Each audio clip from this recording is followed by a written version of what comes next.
Okay, terrific. That's not it. That's it. That's it.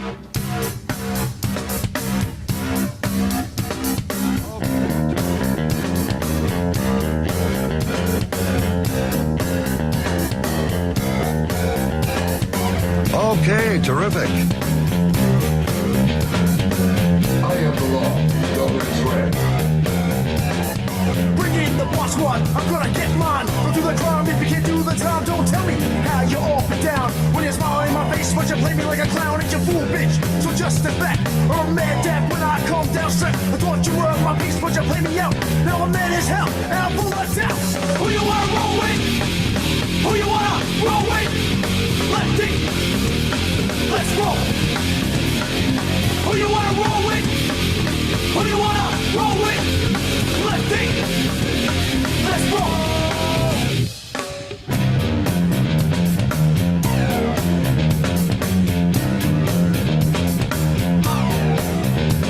I'm back on the scene, it's time to get mean. I'm a lean revolution machine. For what people stay, they sway. For today is good as any day. Y'all feel slightly this, let's resist. Raise your fist and pump like this. Promises over the top. Don't cross the line, but you know it's right. Who you wanna roll with? Who you wanna roll with? Lefty, let's roll. Who you wanna roll with? Who you wanna roll with? Lefty, let's roll.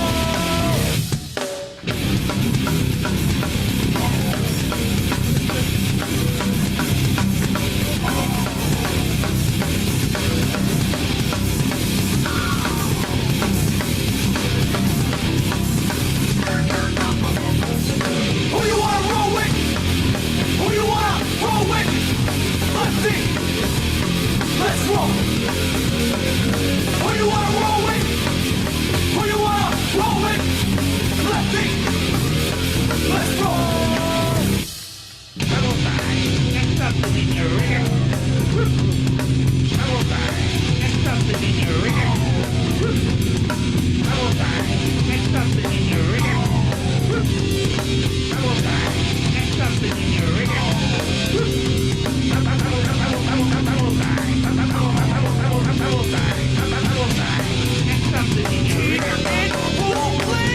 Who you wanna roll with? Who you wanna roll with? Lefty, let's roll. Who you wanna roll with? Who you wanna roll with? Lefty, let's roll. Who you wanna roll with? Who you wanna roll with? Who you wanna roll with? Who you wanna roll with? Who you wanna roll with? Who you wanna roll with? Who you wanna roll with? Who you wanna roll with? Who you wanna roll with? Who you wanna roll with? Who you wanna roll with? Who you wanna roll with?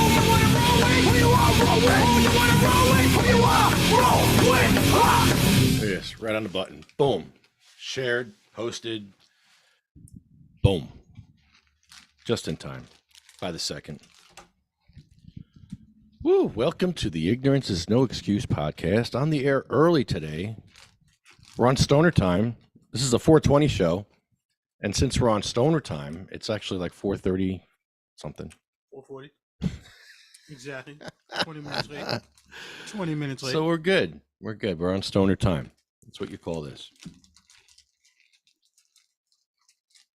Are you going to crunch for the whole show? I'm just going to ask you now. Just going to wonder. Okay. Get it out of your system now. Your system. The bag too. Don't forget the bag. The bag. Yes, the bag. You need the bag. I'm almost done, so I got to get down to the bottom of the bag. All the way to the bottom. This is Stoner Time. You don't understand. We're on blunt and food. You just missed us eating like fries and stuff with the tinfoil. So, we're just doing our thing here, and you're welcome to join us. Go grab your bag of chips, grab your blunt, and join us. I hope you're as loud as we are, because our blunts are loud, and so are we. Yes, sir. So is our chips. Our chips are loud, and so is our blunts. You said our chips is loud and our blunts is even louder. Let's do this, Johnny. Oh, man. So we're going to have Chris Goldstein call in, give us some pricing around New Jersey. He does his weekly pricing with us. I have a thing here I wrote down. I don't know why I have this here, but it says, why didn't Mickey Mouse have kids? Why did I write that down? Why doesn't Mickey Mouse have kids? Let me just answer that Because question. we were saying how Pluto has kids and Goofy, not Pluto. Daffy has kids and Goofy has kids and That's right. Goofy has kids. has a kid. Mickey has no kids. Mickey and Minnie has no kid. I don't know why. I wonder why. They were too good to have children. Were they too rich to have children? Well, you know, Mickey and Minnie was rich. Does Mickey even have junk? Does he have anything like? I never seen anything. Just saying. He's like the Ken doll. He's like a Ken doll. There's nothing down there. There's nothing. So maybe that's why he has no kids. I never really paid attention to that or tried to, but that doesn't explain why the dog has one or the cow. Yeah, how'd the cow get one? Wait, which one's the cow? Goofy. Goofy's a cow? Goofy's a cow. No. Is that what he is? Clarabelle was his wife. I never knew what he was. Clarabelle was his wife. He's a weird looking cow. Clarabelle was his wife. He's like a crackhead cow. Clarabelle was his wife. He's like a meth cow. He's some I've never cow. seen a cow that skinny in my life. Why Let me do get you a picture think of Goofy. He laughs like that. A kyuk.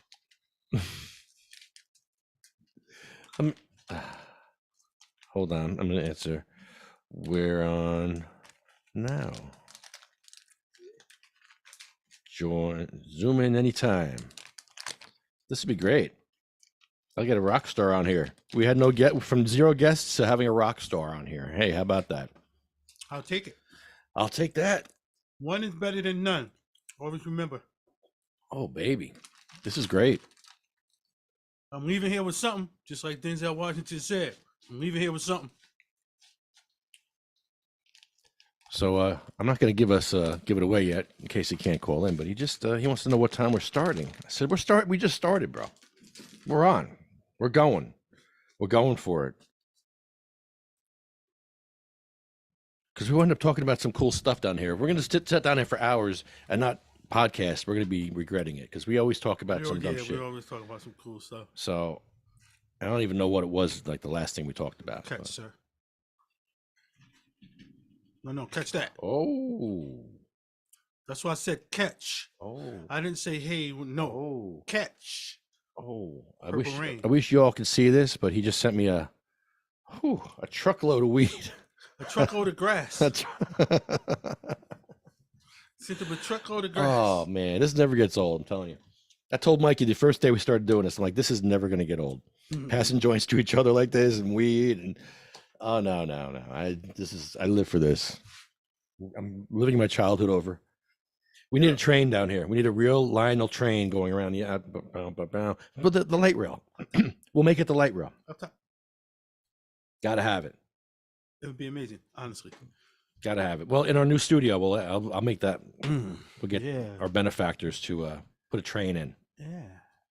Yeah, and we'll so just we can send the weed around the table. oh Send a bunch around the table. Just around the perimeter of the table. Oh, We could do that. oh, But we would need a round table.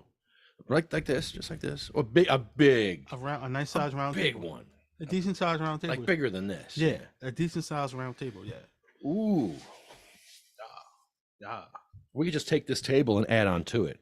Add just a bigger. We need a train. We could build some type of town in the middle of it. Well, we have that. You need a way bigger table. Just to circle this, with the light rail, the Bayonne light rail. I wonder if they have a train that's similar. We have to make it. We're gonna have to make it. Or they might have. You know what? They may have that. They may.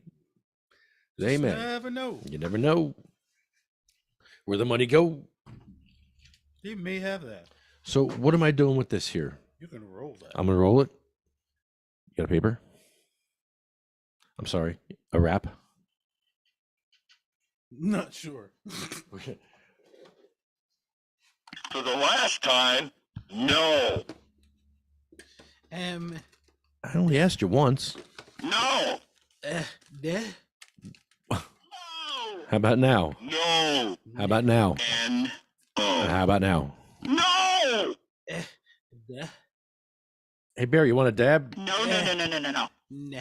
Bear, want a dab? No. How about now? No. How about now? No. No. Said how about now? No. All right, so I'm going to have the fun here and dump it. Actually, can you dump it Here you go. into the roller on camera? Since you have the camera. I don't have a camera. The camera's right there. No, you set me up for failure.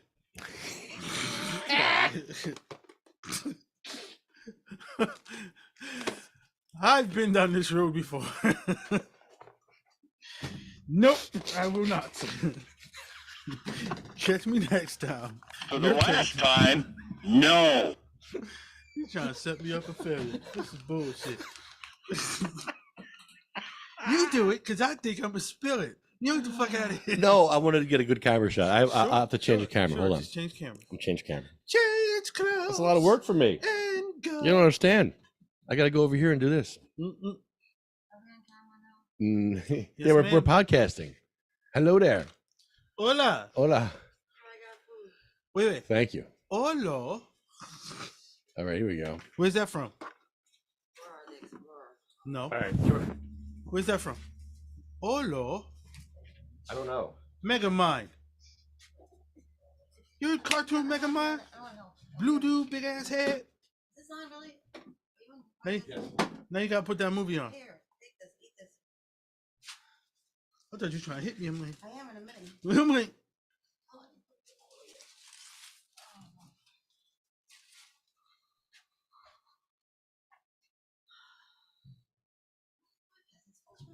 you gotta be easy because it comes up because the weed is really sticky. You gonna waste the weed. here. You're gonna waste the weed. I told you it's sticky. It's not gonna come apart. Don't do it. You being fancy, don't do it. You're right. Guys, he's gonna fuck the weed up. Watch. Let's see if I would have fucked it up. No. I would have got it. Yeah, if you did it over here on the table. And I did. Obviously. Clearly. Did you throw a filter? Yeah, you did. Of course. I All want right. to smoke too. Why would I hinder you? Here we go.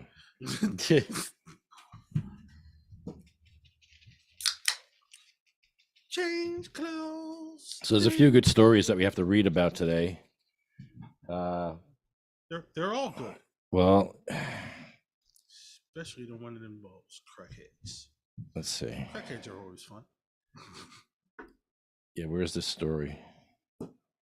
Where's the story I just had? It was shoot. Not the crackhead. Oh yeah, Jersey City. Jersey City, New Jersey. They say that armed cops cannot use cannabis off duty. Police union says that's, quote, pure hogwash. Do we still use that word? With who now? Hogwash? I gotta go. You still use that? They say that federal law bars anyone who owns a firearm from using cannabis. A claim the union disputes. Lawyers representing a Jersey City police station say the city's federal lawsuit that targets New Jersey for allowing Garden State police officers to use cannabis is nothing more than a political agenda masquerading as a civil complaint and should be dismissed. Attorney Peter Paris, who filed a motion to dismiss the case last Wednesday on behalf of the Jersey City Police Officers Benevolent Association, argues the city faces no real threat if it follows the state's marijuana legalization law and allows its cops to use cannabis. So we like Peter Paris. The city wants a federal judge to allow it to fire officers who use cannabis. Whoa, that's harsh. Dang. You don't need to get no time off, no leave. You just get out of here because you took a few puffy puffs Wow. on your day off. On your day off. Nah. You can drink, though, and take fentanyl. Yeah, all that good stuff. That's good. You can have all the good stuff, but you can't have the regular stuff. You tell your doctor you need fentanyl and they'll give it to you. And you can use fentanyl off duty. Even probably on duty. Who knows? Yeah, I was about to say on duty. It's me. Off. Sheesh. So hello everybody. Anybody out there? Somebody? Anybody? I know we're early today. A little bit. Uh-huh. There we go. Blunt in the chamber up. I'm not happy with this one. Not happy with this one. Why is the neck on this microphone so loose? Yeah, It's I know. like a newborn baby. Can you get closer to it? Yes, neck all loose. I'm trying to get it closer to me, but the neck is just like Let me mess around with that. mad loose. Let's see if this helps. Maybe we gotta move it. No, that helped a little bit. No, it's this piece right here. It's not tight. Only way to tighten it is go like this. Tighten it down. More. You can tighten it down a lot more. That's it. Really? Haha, there it is. Now we're good. I can move it and it stays steady. Who was touching this? Didn't know how to use it? What was happening? Because now look at it. That's a new one. Look at it. It's steady. Not dirty, it's steady. That was given to us by Stephen Ronco, who should be getting their answer if their case was dismissed or not. Well, thank you, Stephen. Appreciate you, buddy. Stephen, I hope your case gets dismissed, you and Bongholio. All right. There we go. Spark it up, baby. Ready on it. Do. Okay. We're back at it. Hey, Ed, Yes, sir. need another camera? I need It's HD. Oh, you got a camera? There's so many cameras up there. I could always use an extra camera Webcams all over. and run a long cable with it, probably to the other side. Get another angle. I don't know. That's an ugly side though, because you're not looking at much here. I only have a couple of good angles here. Need a floor camera, like Need one right here up top. that'd be good. Yeah, a couple of angles of the city here. Yeah, coming from each angle.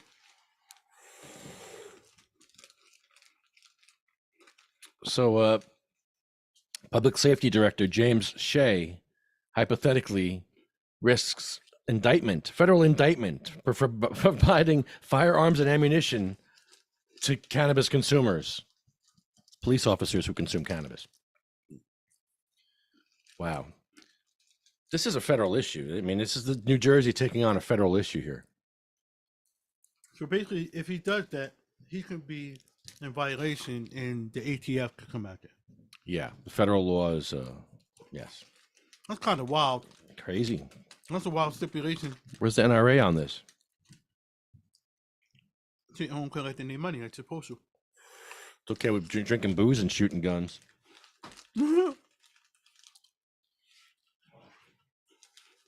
They do that all day. Oh, thank you, sir. Still got the other one. Is there food over there? Yeah. Food was brought in. Ah, yes. Yes. What do we got?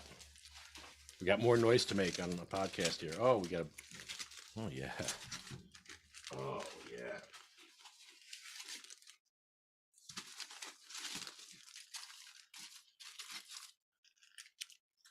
More Frenchies? I want it. The hell are those? Oh. Cinnamon? Oh. Cinnamon? Oh yeah. Oh yeah. Oh yeah. Wait, I'm already eating cinnamon. That's why I said, oh yeah. Oh yeah. Oh man. Me just cinnamon. Cinnamon. It's good. Let's just eat food on it. Cinnamon in them. Let's smoke weed and eat food on a podcast like this. That's good. Fuck that. This is random. Let's do this, baby. No, this is our podcast. This is an actual podcast. Fuck it. We're good. Are you feeling hungry?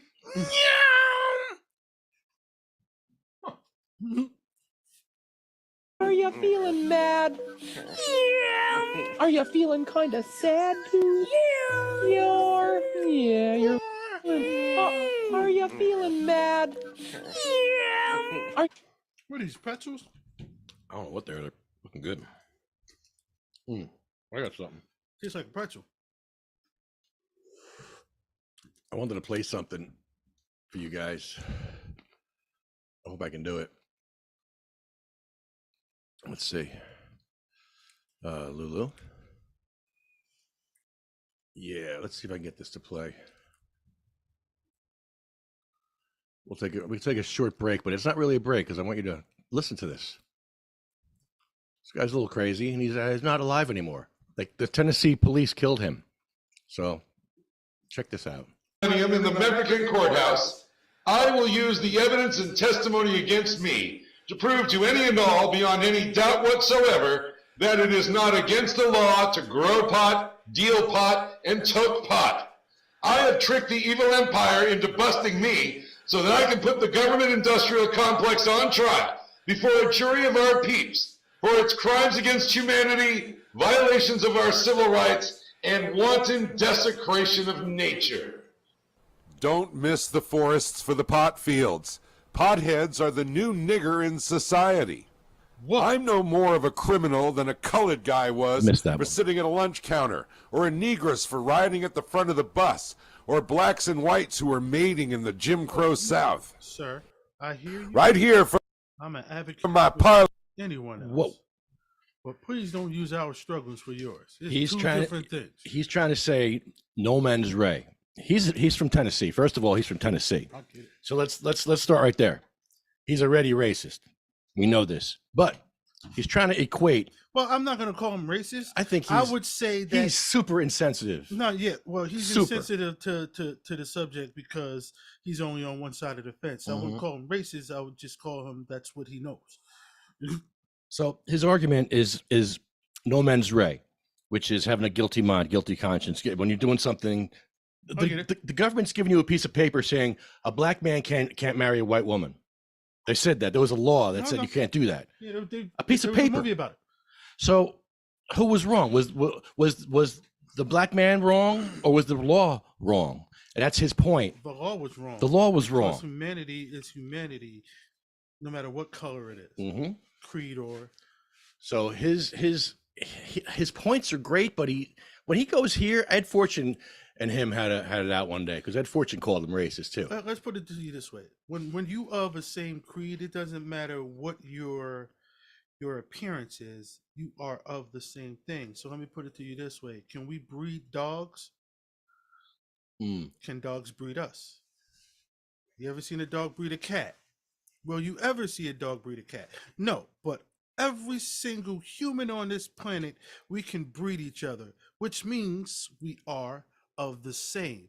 We separate ourselves. Yes, Is what with it is. paper, with laws and legislature from some entity, some fucking entity. See, you touching the surface. What it all is jealousy and greed. That's all it's about. That's all you need to get somebody doing something they ain't supposed to be doing. Put a little jealousy and greed in there, bad situation. For whoever it's pointed at. Uh-oh. When you build your online store with Go, We'll start with this. A new national poll What is shows going on? Commercial! What the hell Go to happened? commercial. Commercial! We don't have commercials on this show, do we? No, not yet. Put our own up, try to get sponsored. Violate the rights of a citizen to do so. You the sheeple, that's EWE the sheeple, that are out there campaigning to legalize pot are pulling the wool over your own eyes while lambs are led to the slaughter. The law does not need to be changed. It needs to be followed by the legal industrial complex. Pot is illegal because we the peeps are being criminalized by a political policy known as prohibition. Like it was during Jim Crow, our inalienable human and civil rights are being violated. It is not unlawful to grow, deal, and toke pot because we aren't violating anyone's constitutional rights. That's the law. So after I spent 11 months posting episodes of me smoking pot, dealing pot, and growing pot across the Facebook walls of the mayor, the district attorney, the sheriff, and the commissioner of Homeland Security for Tennessee, right here from my parlor in the He hood pissed of off a lot of Memphis, people. home of America's You dumb. see what he did? He catfished the sheriff. Poking the He goddamn bear. catfished the sheriff, and he met with him in a diner. He says, "Hey, this is me. I'm not that girl you were talking to." I need to change that. It's more like he was poking a hornet's nest. There's a lot of people he poking at. They killed him. I'm sure. They killed him in prison when he went to jail again. They killed him. I'm sure. He just suddenly died. No autopsy, no nothing. They couldn't afford the autopsy. Dr. Sebi. Crazy. He Dr. Sebi him. Hello? Police force in the violent crime capital. I was finally arrested. Now I have the distinct pleasure of putting the legal system on trial in America's most corrupt courthouse. This won't be the first time that I've danced with the evil empire in the dank moonlight. When he dared to operate America's most 420-friendly nightclub, I think he the shows some stuff here I kingpin can't Thorne show. Peters was railroaded into jail by the sheriff and DA of Memphis with falsified reports, planted evidence, and perjured testimony. The kingpin turned down a 30-day deal and waited 19 months behind bars to take them to trial, where he faced 15 years. On 4/20/2011 at 4:20, he returned to the courthouse toking on an apple to take a protest bus to fight this unjust law by Toking on an apple. demanding that our constitutional rights be upheld. This is the story of the man and his quest for the cause that you must read. From the Constitution of Tennessee, Article 11, Section 14. The intermarriage of white persons with Negroes, mulattoes, or persons of mixed blood, descended from a Negro to the third generation, inclusive of their living together as man and wife in this state, Davidson, is yeah. prohibited. Fat The Pete legislature Davidson. Yeah, you like shall it. enforce Fat Pete this Davidson. section by appropriate legislation. These despots violate our rights and ignore the law to prosecute potheads. They invent codes that they pull right out of their sorry asses to stuff down our goddamn throats. Look at this shit. I am being charged by these assholes with manufacturing pot, when every idiot knows that pot is cultivated. But the enemies of freedom classify it as a drug, a Schedule I narcotic, on par with heroin, in order to pad their statistics in the drug war. They bust way more potheads than they do druggies, and they grab up way more pot than they do drugs. So they need us in their jails. They want us in their jails. Without It's illegal to grow pot, right? Mm-hmm. But is this illegal for me to grow a poison plant? Mm-hmm. Really? No. You can't. In some places, you can't collect rainwater. It's illegal to collect rainwater in barrels. Yeah, just most places. It's crazy, right? Yeah, because if you collect your own water, you don't have to get it from them. Mm-hmm. And they can't tamper with it. No. To shorten your lifespan. Hopefully, so they could keep your pension. If you don't make it, they keep it. Never thought about that one, huh? Your family don't get it. It goes away. Somebody gets that money. Yeah, the government. It goes away. Mm-mm. They effectively confiscate it. Yep. Yeah, this is ours now. Yeah, it was never paid out, so it goes into it's I forget what it's called. It's a something fund that it goes into. Slush fund. potheads, their war on drugs would look as impotent, well as the ballless wonders inflicting it on innocent citizens. Now, we're going to take your apple cherry. This is my weapon of choice when I fight the evil empire. I load up an apple, and I go to war. Let's get to the process. Under the full faith and credit clause, courts must respect the ruling of other courts. If 18 states and counting offer legal remedies for potheads, all courts must follow suit. That's how Jim Crow ended. We cannot allow innocent potheads to be railroaded into kangaroo courts to face Bubba judges and Jethro juries where they are persecuted by some local code enforced by Barney Fifes on behalf of the village idiots. We must close the loophole that allows states' rights to usurp individual rights.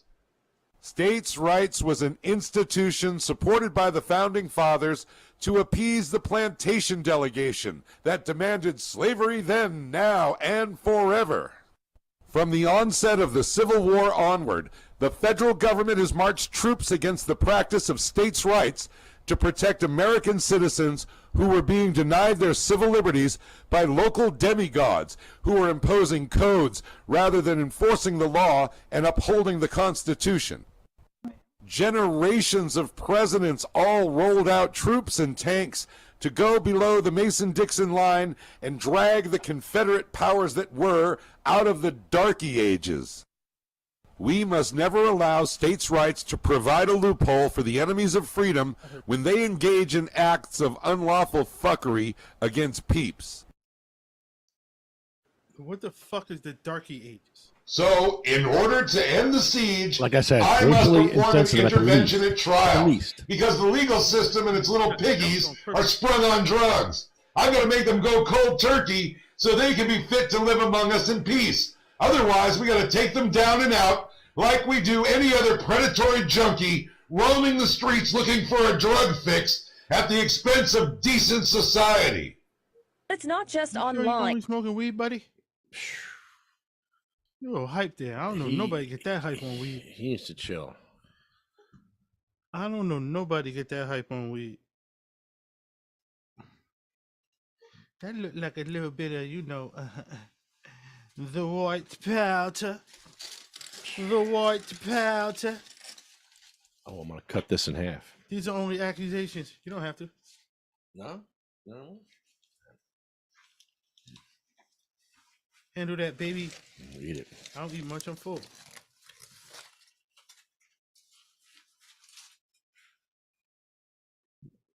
I'm going to chew on the mic. So that was Storm Peters. I'm trying to play the show that I was actually on his show. He was on our show. He's talking shit about Ed Fortune, about the jury nullification, which I think is a great thing. But he doesn't believe in any of it. He believes in no laws, no mens rea. And I get it. But there's a way to talk about things like that. I don't care if you're from Tennessee and everyone around you is racist. It's ridiculous. It's true. Oh, wow. There's more stuff in here. That's the icing for that. We already ate one. Too late. Too late. Whoops. It's too late. Whoops. This come from Domino's. Oh no, this is the icing. No, it's Domino's. Nice. Yeah, because Domino's like one of the only places that get that, and Pizza Hut, depending on what they have. I'm going to bring your gain up a lot. Sure. I do. I really want to yell. Yeah. Are you feeling mad? How about now? How about now? Oh, wow. Can you hear me now? Barry White. Can you hear me now? That's way better. Hey. That's way, way, way, way better. Okay. Okay. So much better. All right then. Well, alrighty then. Uh-oh. Who's texting me? Hey, who that is? He said, who that is?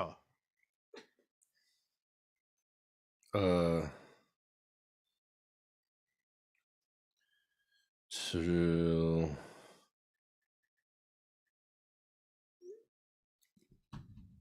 he says, "Hey, Frank Moreno, how long are you going to be on the air for?" Yeah, he's a little upset because he wrote 3 songs that another band stole, and they didn't give him any credit for these songs. And they're out there playing his songs. They're playing 3 of his songs right now. What's wrong? Yeah. So He's got a lot to say. He put a press release out this week, and I wanted to talk about his press release. Uh-oh. Because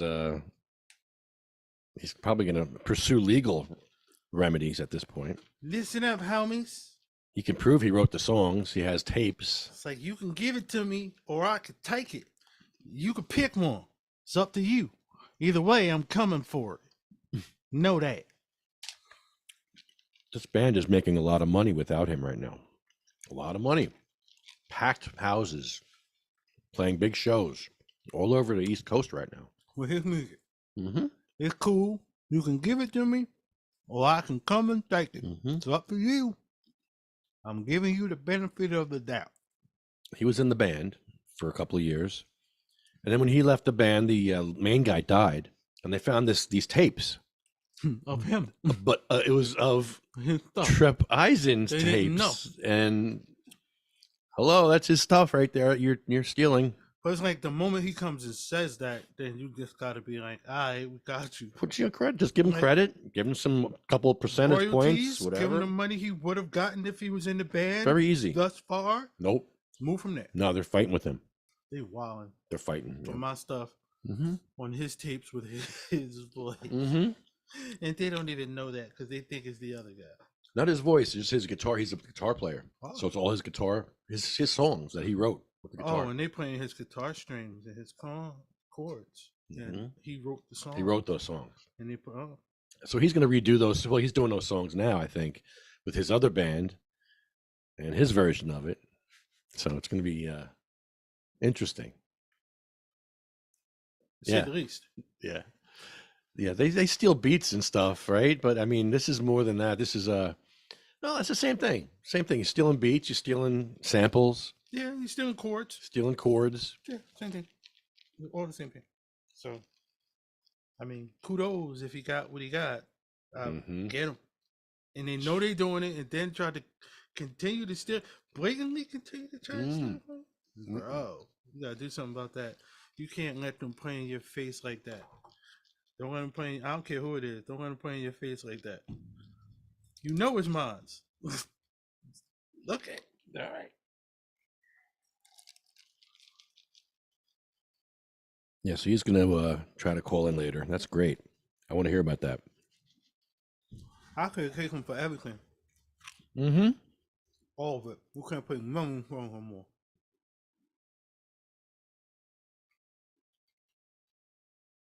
Mm-mm.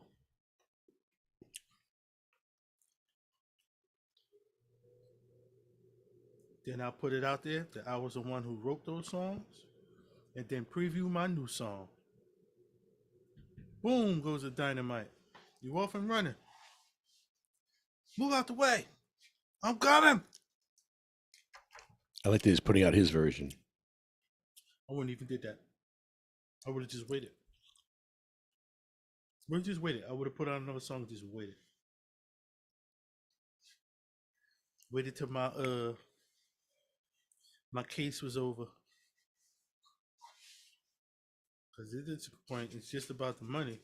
And you about to get a whole bunch of it from them. Then you use that money to move on from there. Makes sense. Because once he gets the money, he won't need any type of label or anything. Mm-hmm. He could be independent all day. Which is the goal nowadays, being independent.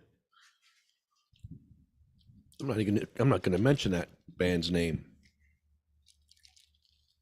I'll just talk about Trip Eisen, and Face Without Fear is his new band. And we're gonna get him to record with Bongholio too. Oh. We need to do a few songs. Like Not in My Town. I ever play that for you? Did you have? I'll do it live for you. Not in his town. Not in My Town. That sounds like a what's the name of that movie? It has The Rock in it. And he takes the town back. Walking Tall. Oh, Walking Tall. Yeah. Let me change the audio here. We want. Sounds like a Walking Tall reference, not my town. Original sound for musicians we want. And live performance audio. We want the best audio here. All right. There's audio settings here. What are they? Use Zoom, background noise removal, original sound for musicians. Recommended for studio environments, I would think. Multiple instruments or voices in different locations. No, original sound for musicians. High fidelity music mode. Yes. Yes. Okay. Let's try that. All right. It'll sound good in here, but for whatever reason on the internet, it doesn't sound as good. The bass setting might be high. I'm high. A little bit. This is a song that started it all with me and Bongholio. We started going to council meetings around New Jersey where they would ban medical cannabis, and we started giving them shit. And then we wrote a song, and we played the song a few times. And then I asked Bongholio, I said, can you play a song in that bong? Can you play guitar in that bong? He says, I don't know, I never tried. Sure enough, he could play guitar in that friggin' bong. So we started taking the bong to these council meetings and singing this song. And it's about all the towns you can't get weed in New Jersey. So like we're in a band. We're not a band, but we kind of are now. We're just, we just do council meetings. So I got to find this thing. Hold on. It's buried in here somewhere. See, we're not a band. We're newly formed. I mean, here it is. Yeah, we out here. All right. Oh, no. Is that change? Shoot. Somebody dropping change over there? You dropping change in the video? Got my quarters and nickels down. No pennies.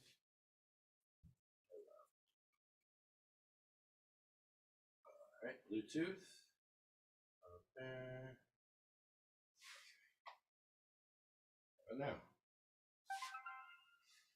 How about now? How about that?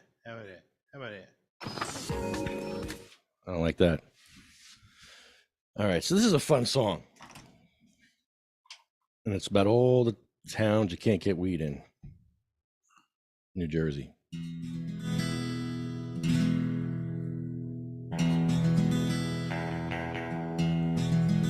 All the towns you can't get weed in. Keep your wheelchairs home. Damn hippies. Keep your patchouli home. Keep them damn dreadlocks home. And your fancy clothes, you damn hippies. Not in my damn town. Yeehaw! You can't get no weed here. You can't get no weed here. You can't get no weed here. You can't get no weed here. Keep your cancer home, dear. You can't get no weed. Barnegat, Berkeley, Bridgeton, Bridgewater, Brigantine, Carlstadt, Chatham, Clifton, Cranberry, East Rutherford, Elmwood Park, Emerson, Fairhaven, Freehold, Garfield, Hasbrook Heights, Hawthorne, Lavaland, Lodi, Jamesburg, Hazlitt, Mawa. You can't get no weed here. You can't get no weed here. You can't get no weed here. You can't get no weed here. Keep your cancer home, dear. You can't get no weed. Manville, Manhattan, Point Pleasant Beach, Elton, Caldwell, Oakland, Oceanport, Bridgewood, Ringwood, Seaside Heights, Seagirt, Shrewsbury, Seacock, Surf City, Spotswood, Upper Freehold, Double Settle, River Wall. And way, you can't get no weed here. You can't get no weed here. You can't get no weed here. You can't get no weed here. Keep your cancer home, dear. You can't get no weed. Weehawken, West Caldwell, West Long Branch, Westwood, Wyckoff, Woodcliff Lake. Palisades Park. There's no wheelchair access in Palisades Park. Oh no. You can't get no weed here. You can't get no weed here. You can't get no weed here. You can't get no weed here. Keep your wheelchairs home, dear. You can't get no weed. Chester, Franklin Lakes, Harding, Midland Park, Ramsey, Oldfield, Old Japan, Ramsey, Danville, Avalon, Carson, Beneath, Pleasantville, Saddlebrook, Brick, and Union City. You can't get no weed here. You can't get no weed here. You can't get no weed here. You can't get no weed here. Keep your patchouli home, dear. Not in my town. So that's pretty much it. So what we want to do is take this song and turn it into our own song and have it like industrialized, drum machines. And instead of "You can't get no weed here," where it's at beat, I want to do I think it's a bossa nova beat. No, it's a rumba beat. It's bum bum bum bum bum bum bum bum bum bum bum bum. That's a rumba. You can't get no weed here. You can't get no weed here. You can't get no weed here. Barnegat, Berkeley, Bridgeton, Bridgewater. That's so. I think that would work. I think that would make it our own. I'm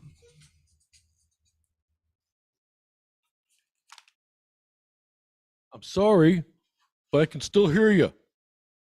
My microphone over here. If you keep your phone, yours is off. I could try to play some Thorn Peters. But yeah, that's a song we're gonna do. I want to cover that one, and probably a couple more. Let's see who's on the chat. Anyone on the chat? I haven't even checked the chat yet. Oh my goodness. Yes, there we go. What's up, everybody on the chat? Yo. All right, the Wizard, Seth, Tony. What's going on? The Model City's a mess right now. We're moving. We're going to move to Avenel very soon. Yes, we're going to Avenel. Oh, these are good. I'm going to have another one. You can't get no weed. So a lot of times when I play the song, you can't hear it. I'm just wondering if you can hear the song.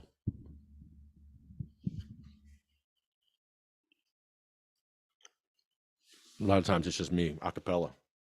You can't hear the music. I'm stupid.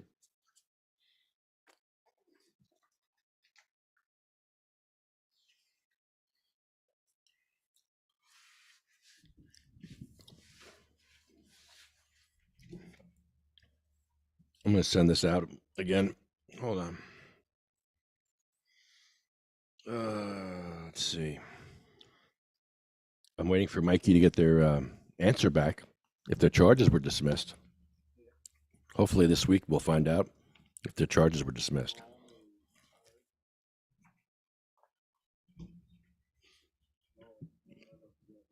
Looks like the mayor's in trouble in Spotswood. Big trouble.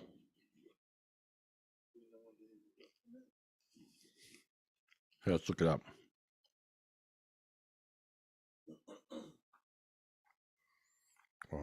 Let's see. News. Spotswood, New Jersey, hit with $2.5 million tort claim by police chief. A mayor in New Jersey is being accused in a lawsuit of ordering police officers to remove a man from a municipal building she and her staff were in because the man was black and they did not feel safe. Then she tried to cover it up. The allegation is part of a complaint filed last week against Jackie Palmer, the mayor of Spotswood. This is by a senior police patrolman who accuses her of using her position to assert convoluted and misplaced power to, among other things, stymie his career. The officer, Richard Sasso Jr., alleges that Palmer refuses to promote him in retaliation for her husband's forced resignation from the department. Wow. So from what I understand, there's video of Jackie Palmer saying all this stuff. And she's trying to, I think she's trying to stop it from being released, but it's going to be released. She's trying to say that the police are conspiring against her. I'm the first to say, yeah, okay, but no, not in this case. I think she's a bully. She's being a big bully, and the police don't like her.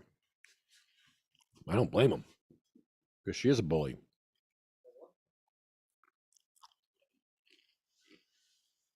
She's part of the corruption that's part of that town. And Steve Ronco, you don't want to get in his crosshairs. You don't want to piss him off. You pissed him off.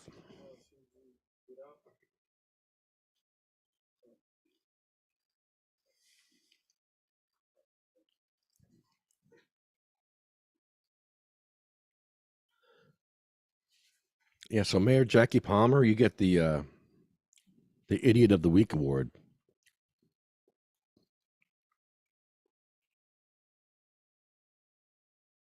So what does he say? She says here, the lawsuit claims that Palmer went on a verbal tirade. He refused to eject the man from the building. This is a business place. That we don't need some effing crazy person who's constantly around here and an elephant in the room that he is effing black. And this is not a diverse town, let's be honest. Palmer said, according to the lawsuit. Whoa. Court documents also claim, Palmer said, I don't need BLM and KKK fighting on our front steps over this. Whoa. Whoa. This is the mayor of Spotswood. This is the mayor of Spotswood. A white mayor, I must say. I can't believe that the mayor of Spotswood would come out. So our friend Steven is in the middle of this. And he actually has the video. He can't release it yet. I believe he has the video of her saying all this stuff. Wow. He actually has. Yeah, Steven. He's on the show. He's got all this video, and he's trying to release it, and she's trying to stop it from being released. So it's a shit show, is what we have. A show of shit. It's what we call a shit show in New Jersey, where they try to cover up racism, just like they did in Sayreville with Chief Zembrowski. Chief Zembrowski, the racist police director for many years, spent his whole career arresting black and brown people. And then once cannabis became legal, he continued to want to arrest black and brown people for cannabis by rallying against legalization. As a cop, you spent your whole career locking up black people at a rate of about 8 to 1. 8 black people to 1 white person. And we all use weed at the same rate, but they seem to arrest black people more. In Sayreville, it was 8 to 1 in Sayreville. And we exposed that they covered up their arrests because we did an open request on all their cannabis arrests. And we saw that there was black people listed as white to pad their stats. Yeah. If you look at it, I'll show it to you one day. You can see the picture. The man's clearly black. And I mean, the clearly black or Hispanic. And it says under race, white. And it's clearly a black or Hispanic person. The last name is like Rodriguez and it's white. So they covered up all this to pad their stats because they knew their stats were bad. Mm-hmm. And they tried to pad them. Who does that? Really, they do. Yeah, Sayreville. Shout out to Sayreville and Chief Zembrowski. You're racist. Piece of garbage. And I like good cops and I like good chiefs. He's not one of them. Sorry, you don't make the cut, Zembrowski. Police chief of Keyport now. There you go. Act like her. She helped us get weed back. She helped us get a patient's weed back in Keyport. That's the kind of police chief we want. Not you, Zembrowski. Boy.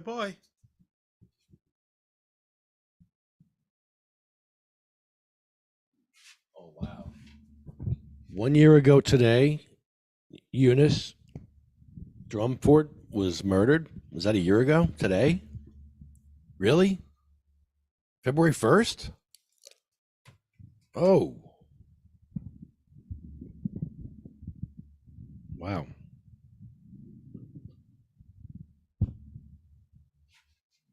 That's very sad.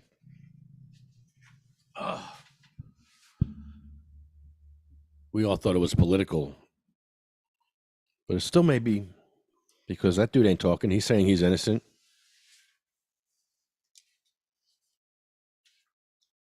Eunice was a councilwoman in Sayreville, and she was murdered last year. And remember the story? She was murdered, and oh yeah, in front of right in front of her house, in a car. In the car, yeah, I remember that. And we thought it was all politically motivated because she's a black woman, Republican, rising up, but a Republican. I remember that bucks against the system. That's not, no, you can't do that. She had a hard time with people in there. It's very, very suspicious surrounding that. Mm-hmm. Oh yeah. You don't find that suspicious? You don't find that suspicious? So me and Mikey went there one day and started walking around the woods near that area. And it was all garbage back there. Like they dumped a bunch of garbage back there. Like it was really ridiculous. So I tried to get the town to clean up and say we wanted to clean up, and they wouldn't let us. We were going to do like a memorial cleanup for Eunice. But no, they didn't want that. It was private property. They're saying it was private property, but the Parkway owns some of it. The condominiums own some of it, and the city owns some of it. And it's a shithole. There's crap back there. It's like really bad. We were looking for like evidence, and all we found was garbage. Like we just found garbage upon piles of garbage. People dump their shit back there. People dump plastic bottles back there, bags of crap back there. And you bring it up to the council, and they don't give a shit. They don't care. Oh, they're not near their house. We offered to clean up, and we got stymied on cleaning up. Cleaning up. Cleaning up your mess. No, you can't clean up our mess. We like our mess. No, you good, leave it.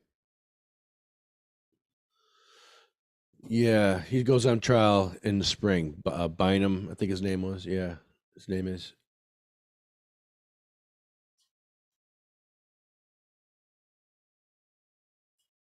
Rumor has it he wants to run for mayor. Oh, Zembrowski? Of course.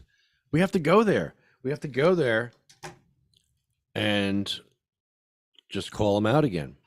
Make sure that cloud stays over his head. I mean, there's still lawsuits against him for racism. Really? Yeah, there's like 2 lawsuits against Zembrowski for saying racist stuff while he was police chief. Yeah.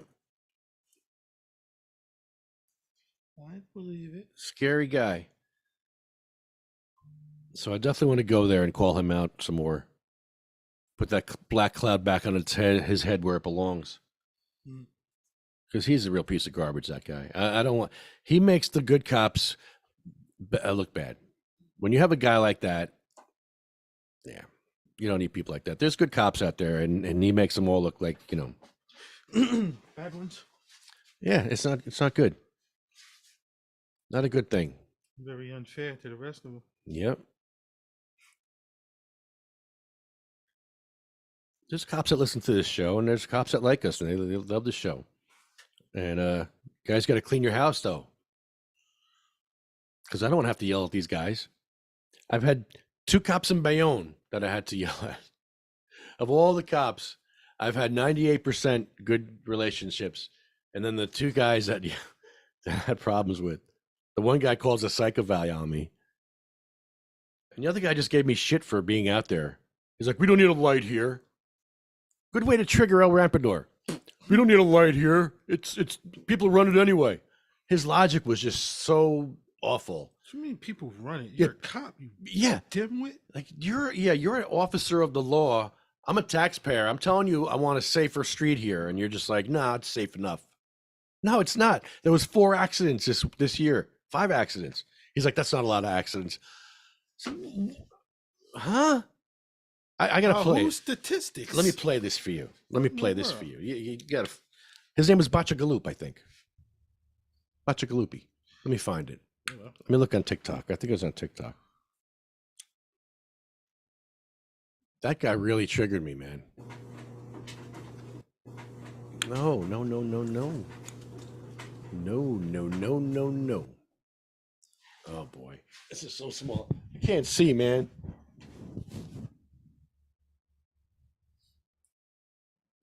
You sounded like Chong just now. Can't see, man.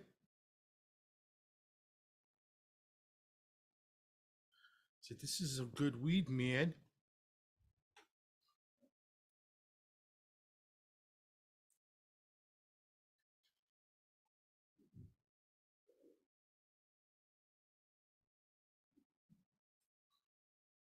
Oh, it's before that.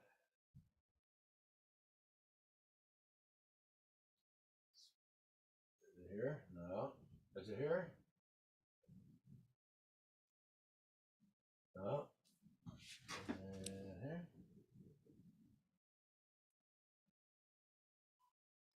This guy?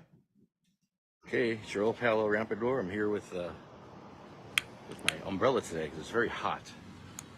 They're stopping today because you guys are here. Normally they're not stopping. Why are you doing that? We're trying to get a light on the corner here. Why? You don't think we need a traffic light here? Absolutely not. Why? Why do you? Because it's very dangerous when you're pulling out here as a driver and you can't see. And you can ask the ladies here, there's been 4 accidents already this year on this corner. So you don't want people to be safe? Huh? People go through red lights every day. Yeah, I know. And I saw a girl die on 47th Street back when I was 10 years old, and that was, unfortunate. So we got to make the street safer. I'm surprised you would say that. Is your body cam on? You know what? You could put a light on every block. It's not going to stop accidents. Oh, of course. Right. People are on their cell phones. They're not paying attention. Yeah. They don't care. Yeah. So a red light's not going to make a difference. You don't think so? Not at all. Wow. So we should get rid of all that red lights then. No, I didn't say that. Okay. I said you don't Well, by need that one on- that you don't need one philosophy. you don't need one on every block.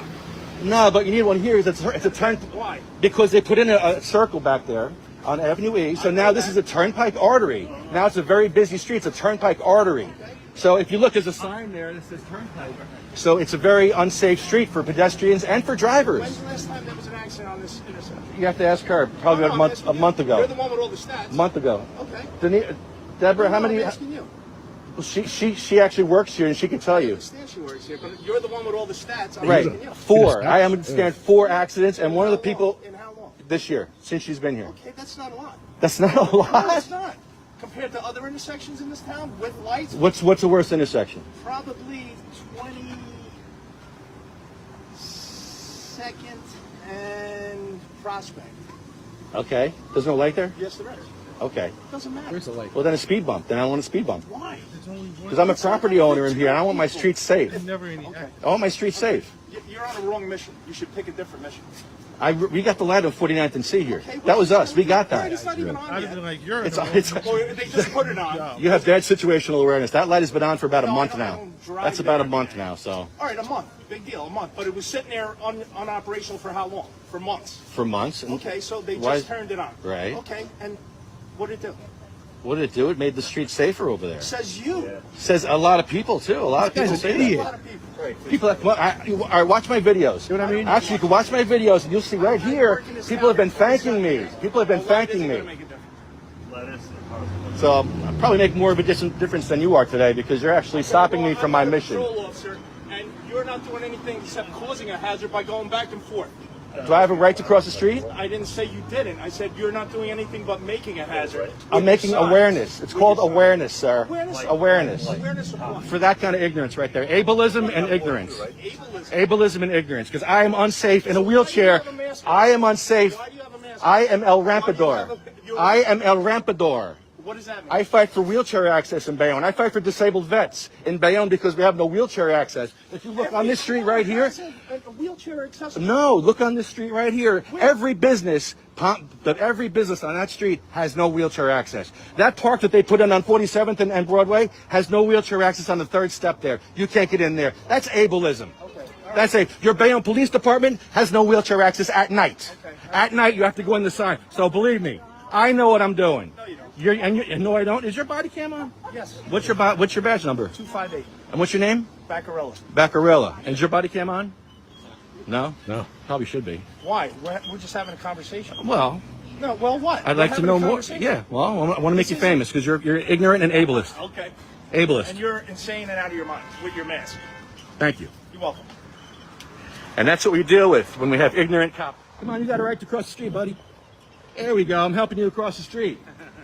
Because these cops don't want to help you cross the street. I'll help you cross the street. Because he knows enough to wait for the light. Wait for the light. Look at this guy. Look at this guy. I'm fighting for disabled vets and for wheelchairs. Who are you fighting for? Who are you fighting for? Satan? Fighting for Satan? Yeah. Yeah. Hey, if you're in training, you should probably get someone smarter to train you. Find someone smarter. You're parked in the yellow. You're blocking the traffic. You're making it unsafe. Then he parks. You're making it unsafe. That's the cop. That's the cop. You're actually making it unsafe. Made the Look whole at that. intersection unsafe. You made it unsafe for the cars that are coming back because you're parked illegally. You're parked illegally, so now they can't see. Good job, They Baccarelli. can't see. So you're making it unsafe. Good job. Good job. Good job, Baccarelli. Detective? He's just a regular cop.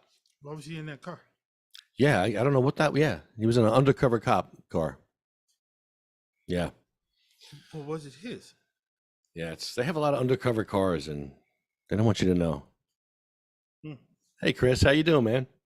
Good. How are you? Can you hear me okay? Yeah, I hear you great. Good. What's going on? Oh, not much, man. Not much. Talking about a few things about Jersey City. They're having another fight in Jersey City about the weed smoking police officers. Oh yeah, I saw that. I saw the unions and the courts and the cops and the weed and the mayor. It's just a whole weed smoking police hootenanny up there. What's going on over there? Jeez. Figure It's it out. hilarious though. I mean, to think that the same unions were the guys who were really up against us and so much of so much of what was going on. Pretty funny. Yeah, they made a quick switch. Yeah, well, I mean, I don't know if you remember this, but there was also a pretty big scandal up in that area about there were a lot of police who were doing steroids, which is kind of like my worst nightmare as a cop on steroids having a bad day. But that's what was happening up there. And there was like a big steroid police ring that was busted up there. So you would much rather have the police smoking weed. I always thought that we could measure the end of prohibition is that the day an American, especially a non-white American, is standing on a corner smoking a joint, and a police officer rolls up, and that police officer raises their joint, and then they drive away. That's the moment we know that prohibition is really, really over. And that's almost true in Jersey City. So, No, not knock it, right? I give you one You better. got one better? When the cop rolls up and he just gives you a thumbs up and you pass him a hit of your joint and, and then he goes about his business. That's what it is. I think, they have coffee with a cop. The cops do the coffee with a cop thing. Yeah. I think that you guys should set up the Sativa Cross cannabis with a cop booth. Cross.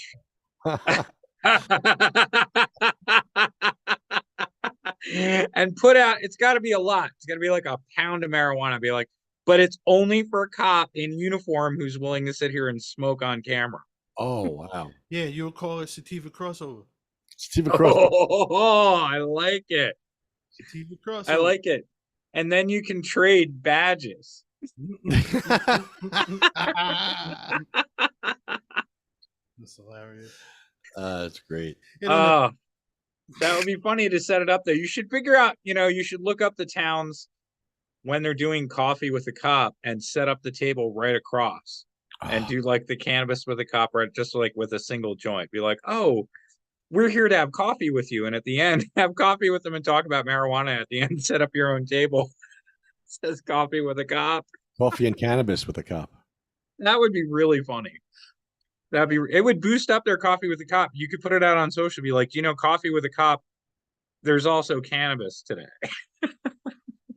A lot of people would come do that.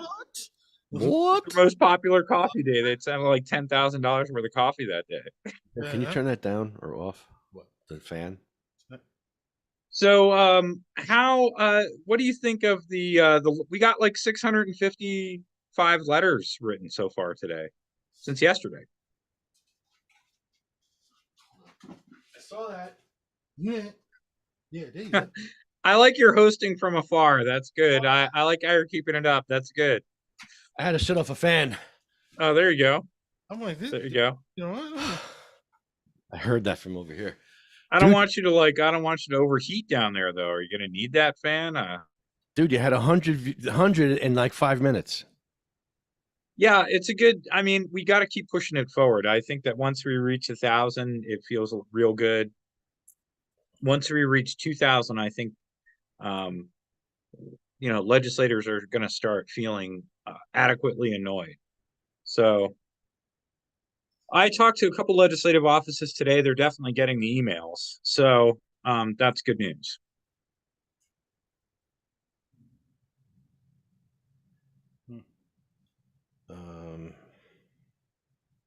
What's up?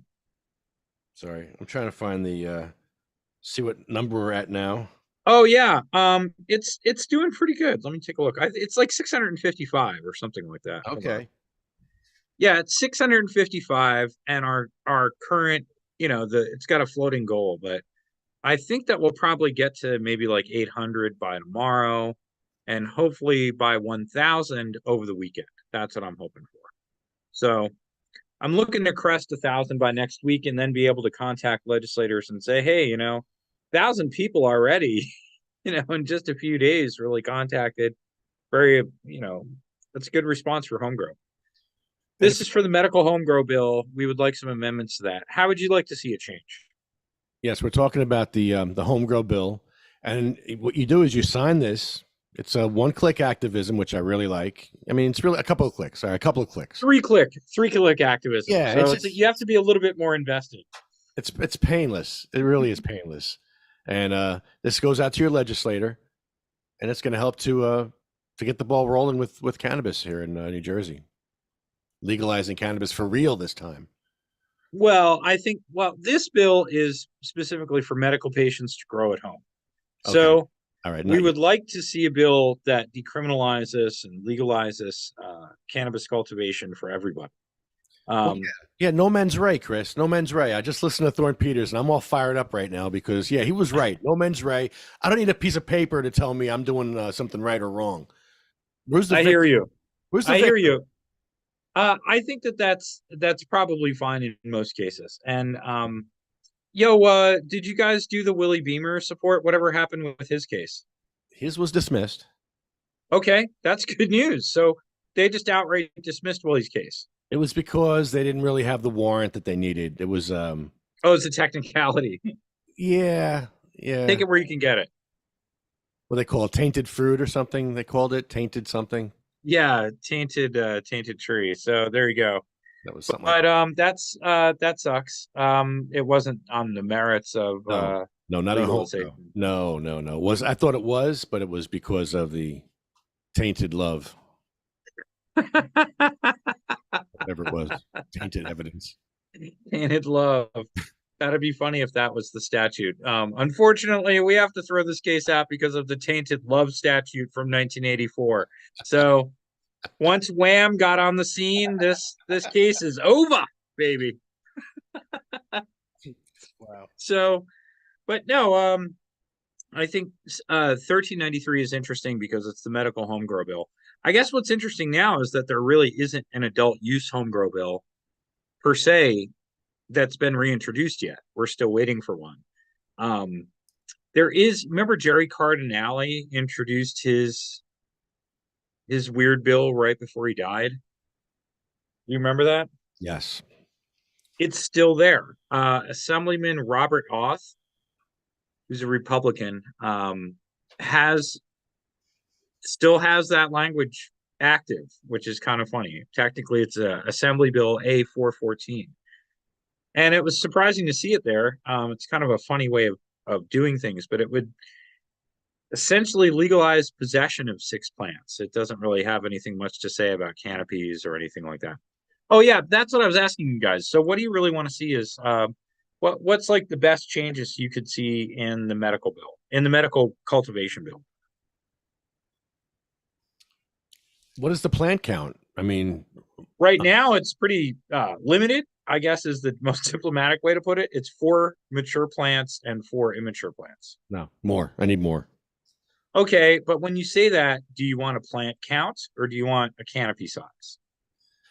A lot of people are saying canopy size is best. So I think Yeah, I mean, yeah, that's what patients are asking for. So all right. I think that Senate Bill 1393 is generally a good bill, but it needs a modernization.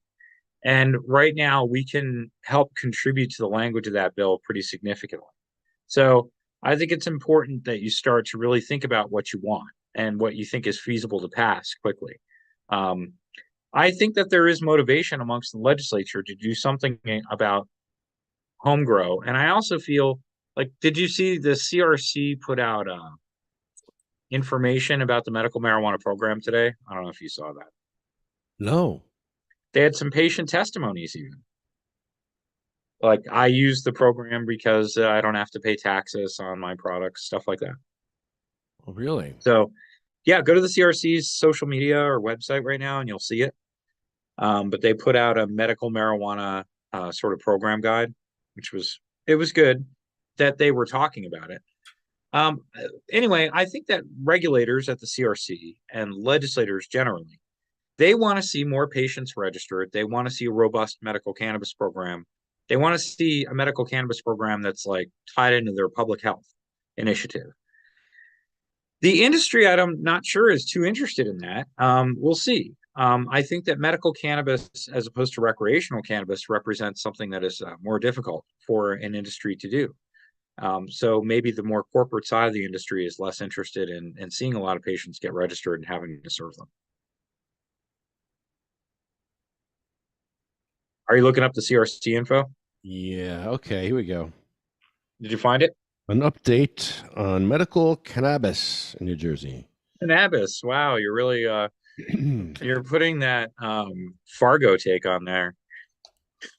I'm just going down to get the cannabis right out of the garden.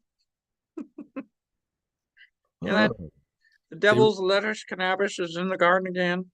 He said the devil's They reduced registration and renewal fees to $10 for 2 years. Hey. They did. I mean, that's the state fee, not a fee you would pay one of the doctor or card services. That's just the fee that you pay the state. That is significant. A lot of states have reduced their fees, so I'm glad New Jersey did that. Got digital medical cannabis cards, registration and renewal, and that will be free. Can carry your authorization on your mobile devices, eliminating the risk of losing your physical card. Nice. That's actually pretty cool, right? Yeah, I like that. That's nice. I heard they can put something under your skin. I don't want it. I'm waiting for that one. I don't want it. And since I'm circumcised, I can't use the that skin. I can't take it. I was gonna hide it down there, but they on Elon Musk cannabis, where they have a brain implant and you just push a button, right? You know, I want it to be easy and convenient. That seems very convenient. I don't want to have to reach in my pocket every 5 minutes to buy cannabis. Is that what you're doing every 5 minutes? Take it out of my brain. You just be high. Oh my god, that's really funny. So yeah, I'm glad that CRC. I mean, look, it was at the first public meeting of the year, they reduced the prices down to $0. That's good. That's all good stuff. The registration is accessible, but the problem in New Jersey is that out of like 30,000 physicians, there's only 1,500 that are making the medical cannabis recommendation, which is different than a lot of other states. I'm not sure exactly what it is and why New Jersey doctors are so weird about this. They don't have to be. I was pointing out to a couple of patients, Peter Rosenfeld, who you know, he went to Fox Chase, a medical center in Pennsylvania. And, you know, he was in for some sort of like regular surgery. And they were like, oh, you know, medical cannabis could really help you out with the pain. Did you want a recommendation? And that's kind of like how they treat people in Pennsylvania hospitals, especially in the major hospital networks now in Pennsylvania. And there are 1 million registered patients in the Commonwealth of Pennsylvania. And that's because there are a lot of doctors, like more than 8,000, who are making the recommendations. Yeah, that's why.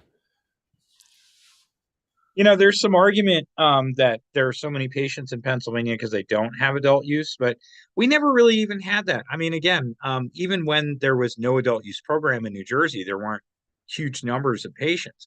It's always been expensive and kind of onerous, and the prices in the dispensaries kind of always sucked. So there wasn't much incentive to join. Is it hard to get the card? Like, do you have to like take a picture in front of a white background and do everything online, get your doctor's recommendation? I know that some patients have to jump through hoops. Yeah, I mean, it's a process and it's relatively easy. I've helped people do it. And fair disclosure, I was a caregiver in the program during the pandemic for a family member. Um, I'm registering as a caregiver was really easy. I found it was really easy to get my card. Is it Aunt Mary? No, no, I wish it was Aunt Mary. How's Aunt Mary doing? She's good, actually. You know, she had her hip replaced and she lives with cerebral palsy, so she's doing good, actually. I mean, you know, in her generation of, there aren't many people who live as long as does with cerebral palsy, and she's doing really well. She lives a lot of her life is independent, but you know, I help her out with a lot of stuff too. So She had to have a special surgeon do her surgery because if you have cerebral palsy, your body is always in rigid, right? So well, not the whole body, thank God, at least in her case. You know, but basically CP contracts your muscles like in ways that you and I don't have, where the muscles are contracted like all the time. And it can happen to certain muscles. And in my aunt's case, it was happening to muscles in her lower body and her lower extremities, which pulled her hip over years of this contraction, pulled her hip out of her socket. So she was kind of like walking around with they called dysplasia, where her hip was going in and out of her socket. So the surgery was really two things. First of all, they had to replace her hip and build a new hip in there because that had to be done. But they also had to do all this specialized surgery on her muscles and do what they call cut the constrictors, which means that they really did kind of nip and tuck the muscles so that the pulling out part wouldn't happen. And it's been a wildly successful surgery, I have to say. I'm really grateful. This Columbia Medical Center in New York City and right in Manhattan.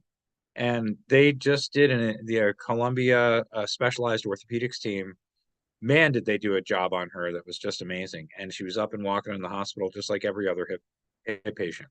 So they were great, but I also stayed in the hospital there with her as her caregiver to help take care of her and everything like that. And they were very accommodating and very nice to me. amazing.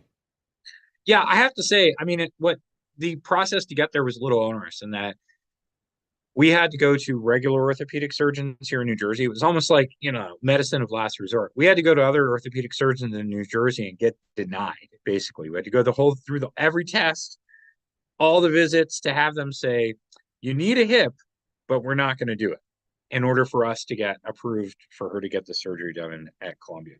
But once that was done here, on the Columbia end, everything was so quick and efficient, and everybody was so nice up there. And they really know how to deal with specialized patients. They really, you know, whereas everybody else was like, oh my God, she has CP. How are we going to deal with that? They were just like, yeah, you know, she's really doing well. No problem. I was like, yeah, right place, you know, nice people. Amazing. Yeah, it's the things you don't think about that disabled people have to go through. And yeah, I would never have thought about that. The old nip and tuck your muscles like that. That's been done before, I'm sure, and they had to have a specialist do that. They seem to be so unfazed by all that. They do this all the time up there. Yeah. And that's what's kind of amazing is that, and again, you have to understand that there aren't a lot of adults extant with cerebral palsy, especially adults who are like pushing 70, like my Aunt Mary is. So she's really done well her whole life, and she is aging even with CP. She's aging pretty good, and the hip replacement really helped her out a lot, helped her mobility out a lot, which helps me out a lot as her caregiver. Let me tell you. So, but honestly, I also think it's funny because Ed, I think everybody's got somebody in their family that could benefit from cannabis, and even though it's legal and even though it's just totally normalized now, that just won't do it because they're old and they come from like a generation where it's like it's generational stigma that they can't shake. It's very strange. But the same, my Aunt Mary is one of those. I mean, she loves me and she sees, how awesome cannabis is in so many people's lives, and I offer it to her any kind of access to the therapy regularly, and she's not into it. No form of it at all, like a gummy or nothing. She's just not into it. She doesn't drink either. She lives a sober lifestyle, and that's kind of like part of her deal. Ah, right. Well, I have to say that I've encountered that a lot, but I also think that the future of marijuana is marijuana retirement homes, don't you? Oh yeah, yeah. Marijuana gardens for retirement. In retirement homes. I like that. Yeah, keep them busy. Keep them busy. Keep them busy. Get them out of the front of the TV because that TV will melt your brain after a while. So, when you think about growing at home, what does it look like to you? I want to have my entire garage covered with a sea of green, lights, a bunch of LED lights, maybe 8 or 10 lights, LED lights, and a couple different strains that help me with my pain. And I guess I would have to have a room for vegetative and a room for flowering. So I have to cut the room in half or whatever, and that's fine.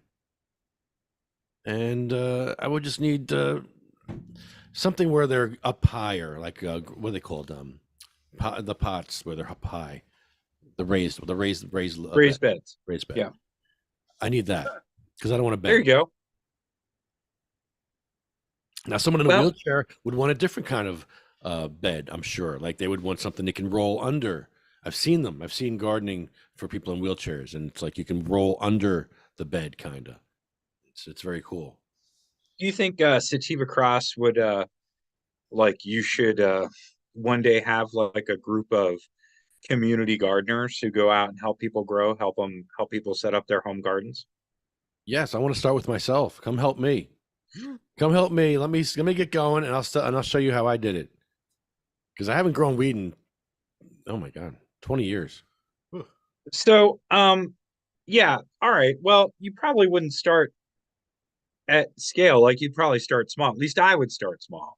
If I was going to start growing marijuana, like I have a nice vegetable garden, I would start small so I could get to know it. I would start a couple sprouts. I would nurture those sprouts and read as much as I can and sort of bring those forward and do it sort of a few plants at a time until I got good at it. Would you start with the clone or with the seed? I'd like to. I mean, in my garden, I actually save and I have my own garden seed, so I'm a pretty fair, good backyard gardener already. I would love to start from seed because that's what you can make. I mean, you can make seeds. You know what I mean? So, I mean, you can make clones too, I guess technically, but it would be cool to get a clone or something like that. But I would love to start from seed because that's how I usually garden. Yeah. You never know what you're going to get. The Oregonian, which is the newspaper in Oregon, in Portland, and they were like the biggest newspaper in Portland. When they legalized marijuana there and allowed people to grow, they instructed the public how to grow by growing in the newsroom. And they were the first newsroom in America accidentally make their own strain of cannabis ever. So the Oregonian is the newsroom with their first newsroom strain of weed, which is kind of awesome. But I think it's funny how accessible it is and how few people do it. Really, there has been I think that is really the lasting stigma of prohibition is growing cannabis. Really, it's not terribly difficult, and it does produce this great thing for you that people are willing to pay a fortune for in dispensaries. It's kind of cool. It's kind of amazing, really. I don't know why more people don't do it all the time. I think cannabis growing should be as common as vegetable growing. Everybody should try it once a year. Get a couple sprouts, try it on the patio. It'd be great. On the patio. You're gonna watch it die. Watch someone steal it. You on the patio? Chill out. Porch pot pirates. Yeah, right. It would be funny. Yeah, that'd be the next Ring camera thing. Instead of your Amazon packages, it's your weed plants. I don't know how to grow, so I'm gonna take yours. Oh, that sucks. That sucks. All in your back, Yeah. when you were at work. Guys, he's at work. Come on. Yeah, back in the day, legislators, especially urban legislators, used to freak out about the lights. They would say that they were dangerous for fires and stuff. But we have cool LED tech now, so you don't have to worry about any of that. And then they were worried about electricity draw. You don't have to worry about that anymore with the LED lights either. So it's not like 3 amps. I like that. Right. You could run it. You could have a bicycle generator and run your garden on it. It's kind of great. Mm-hmm. So I think I do think that more people just need to do it. I think in other states that really have home grow be part and parcel of what it was already more of the culture. And in New Jersey, we need to bring that back. So we need to find ways to get back to, I don't know, like as a community project, we need to find ways to get New Jersey residents to reinvest in community gardens. It'd be cool if people were doing more community gardening in general, like vegetables and even flowers and stuff for their table. But I think cannabis is something that could introduce a lot of people to gardening. Like, what is a better motivation than your own free weed? True. So anyway, guys, any questions you got this week? There's some federal policy stuff. Happy to answer any questions. Yeah, what happened with the federal stuff? Are they talking about descheduling against rescheduling? Oh, man. Here we go. Your boy, our guy, our senator, the guy who stopped by your podcast in his Suburban, Cory Booker, was happy enough to join 11 other senators and send a letter calling for descheduling, which is good. Right now, the Biden administration, including the Health and Human Services Department, are pushing to move marijuana from Schedule 1 to Schedule 3, which really doesn't change anything as far as the dynamic right now. It would be really anticlimactic in so many ways. It would not solve the conflict between state and federal law. And some of the analysis that went ahead to the president actually said all that, which is interesting. The DEA really still has to weigh in, but Schedule 3 is not a good idea. It's kind of a nightmare in a lot of ways. Why? Well, it doesn't. Alcohol and tobacco are not part of the Controlled Substances Act. That gives states a lot of latitude on how they regulate them.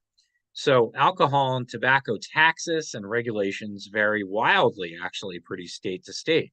Like Pennsylvania still has state stores. They've just put beer and wine and liquor stores and things like that just in the last couple of years. So I got arrested originally by federal authorities. I got a presidential pardon in a protest calling for descheduling, removing it from the Controlled Substances Act, just like alcohol and tobacco. Let me give you an example of some Schedule 3 drugs you might have heard of. Codeine. You've heard of codeine, right? Schedule 3 drug. Anabolic steroids. Back to cops on steroids. Anabolic steroids, Schedule 3 drugs in the legal form. Ketamine. Ketamine is also a Schedule 3 drug. So I made a meme and it's got like these 3 dogs and 1 cat sitting in a bed, and I'm like, ketamine, anabolic steroids. And under the cat I put weed. no matter what we do, if we leave marijuana in the Controlled Substances Act, we are maintaining Richard Nixon's vision of a drug war on cannabis consumers. So by putting it in Schedule 3 and putting it like ketamine, I mean, maybe we'll have prescription cannabis one day, but actual adult use cannabis, growing cannabis at home, all of these things would remain unaffected. And the conflict between the states who have gone so far down the road of regulation now would not be over. It would get a little bit more complicated. So anyway, Cory Booker, John Fetterman from Pennsylvania, Kristen Gillibrand from New York, Elizabeth Warren from Massachusetts. It was kind of like a cool super team of senators sent this letter calling for descheduling, calling for marijuana to be removed from the Controlled Substances Act. So good stuff. Does that mean that bud tenders would have to become like pharmaceutical licensed dispensary people? It is unlikely that there are FDA approved pharmaceutical acquired cannabis based medicines. One of them is called Epidiolex. It's made for epilepsy patients, and it is a whole plant cannabis drug that has been approved by the FDA for prescription use. But it's not smoked or inhaled in any way. It's not what you and I would call a cannabis product. It really is a very refined pharmaceutical medicine. Products like that could become more common, but again, that would not affect the kind of cannabis products that you and I interact with that states are trying to regulate. Do you think we'll see insurance coverage before we see home grow? I think that the two things could both happen this year. I think that the bills, there are bills for home grow in New Jersey, and there are bills for allowing Senior Gold, Family Care, and BACO in New Jersey to cover the cost of medical cannabis for registered patients who are also enrolled in those programs. That essentially is state health insurance covering medical cannabis. New Jersey wouldn't be the only state that's considering doing this right now. I think it's an excellent idea. We covered other drugs, we cover pharmaceuticals, we cover other healthcare. I think that in order to really give people the access that they deserve to medical cannabis, it has to fall in line with other healthcare programs, and this is one way to do it. It's surprising to me that there isn't, again, surprise, not surprise. If you treat medical cannabis that medical and you subsidize it with state tax dollars, or at least cannabis tax dollars, because we could use cannabis taxes in some ways to subsidize this, then, and how much subsidy do you give? I mean, again, if the companies can offer a better wholesale rate to that kind of a program, they could lower their costs. To me, it could be a really interesting and beneficial experiment in localized healthcare. Hey, we've got the system to grow awesome medicine for local patients. Let's utilize it to its best ability, give them the best price, subsidize it from the state, give the state the best price, get it to as many people as we can. So, and there's a localized business structure that's, already there, whole infrastructure that's already built in the law and physically that can help supply these patients. So I think it's nothing but good idea. I'm surprised at the tepid response from the industry at going from 100,000 to 1 million patients, which is something we definitely need to do. How many does Pennsylvania have? 1 million. 1 million. Now, there's the notion that they have 1 million patients just because they don't have adult use is kind of false too, because it is easier to register over there and cheaper than it ever was in New Jersey. But New Jersey never saw that kind of registration just because prohibition wasn't over yet overall. So I think Pennsylvania has better prices. It's more attractive for patients over there. And I think if the same prices were available in New Jersey and the same ease of registering was available, like go to your urgent care, I think we could get to 1 million patients pretty quick. Oh, for sure. Do you have to live in New York to grow weed in New York? Yeah, any state. Well, I mean, you can't grow. Yeah, New York's law doesn't cover New Jersey. You'd have to. You can be an adult in New York and grow in New York. You can be a New Jersey resident and grow in New York on a property. So if I have property in New York, you can grow there. I can just grow weed there. Absolutely. Same thing is true in Maine or any other state that allows home cultivation. You don't have to be necessarily it's per adult per property. Some states have cut the line on residency a little bit, but nobody's really enforced that. Yeah, I heard New York is very lax with that right now. Well, I think that the concept, I mean, look, I think that New York is going through a really tough corporate phase. The corporations like keeping the license limited. They don't care about the legacy market. In fact, they encourage enforcement. So there you go. There's a bill in New Jersey this year, Lefty, that would create a new marijuana enforcement division. And I don't like that bill. The idea that marijuana is all the unregulated cannabis in New Jersey. Anything not sold by a dispensary is marijuana, interestingly enough. So they want to create a new marijuana enforcement division, sort of like a whole marijuana police squad that's under the control of the Attorney General. Scary a little bit, honestly. Do they have that with any other drug? There is the federal there used to be something called ATF, the Alcohol, Tobacco, and Firearms thing, and they were covering everything, like I said, that wasn't in the Controlled Substances Act. There's some people that argued that bullets should be put in the Controlled Substances Act. Shouldn't bullets be a controlled substance? Yes. But shouldn't bullets be Schedule 1? Or how about Schedule 3? At least bullets should be with ketamine, right? Yeah, at least ketamine. I think bullets should be a scheduled substance. You should have to get them at a pharmacy. You should have to get prescribed bullets. Somebody should have to go, you know what? You medically need bullets to survive, sir. And otherwise, you don't fucking get any. You better be a good shot. You're only getting 12 bullets this month. Yeah, seriously. I mean, yeah, people would be like, damn, just like that Chris Rock skit, like bullet control. You ever see Chris Rock skit? Chris Rock did a skit called Bullet Control. He was like, we don't need gun control. We need bullet control. Every bullet should cost $5,000. And that way, anybody who gets shot be like, damn, he must have fucking deserved that. He's got $30,000 worth of bullets in his ass. Bullets will be so expensive. This was Chris Rock. This is all Chris Rock. I didn't make up any of this. This is Chris Rock. But that bullet's so expensive, you go get it back. Be like, excuse me, I'll take my bullet back. $5,000. Yeah, definitely go back for that.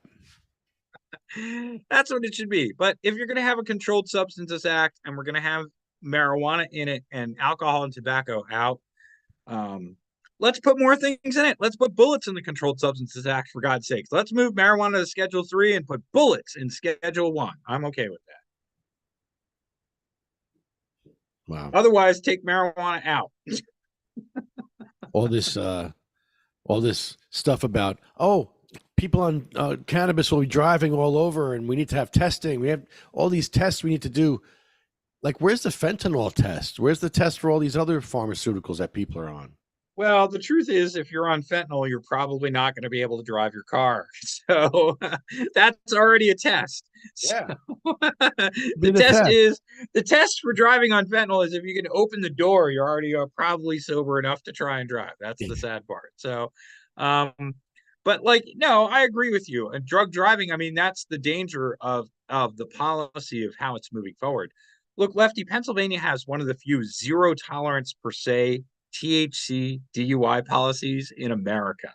Any amount of THC in your system convicts you of a DUI. Seriously, no thresholds, no questions. And if you refuse the blood test at the hospital, you're automatically convicted of the DUI. So Pennsylvania, and that applies to medical marijuana patients still to this day. They attempted to pass a bill last year and it didn't get passed that would have stopped medical patients at least from getting this, but it didn't pass. Even on this issue, police are loath to give up the ability to give somebody a DUI for cannabis. We haven't figured this out, and it still is a piece of policy that is a glaring pain in the butt. What do you want to do about it? I mean, what's your answer? I want to know Sativa Cross's position on THC DUI. Go. I believe that it should fall, if you want to test people for THC, it should be the same test as for alcohol. If you can drive your vehicle and you can do all the testing things that they want you to do, put your hands out, touch your nose, and that's a field sobriety test. Field sobriety test. If you can pass that, then you're good. Okay, that's interesting. So what advice do you give to people, consumers and patients, about driving?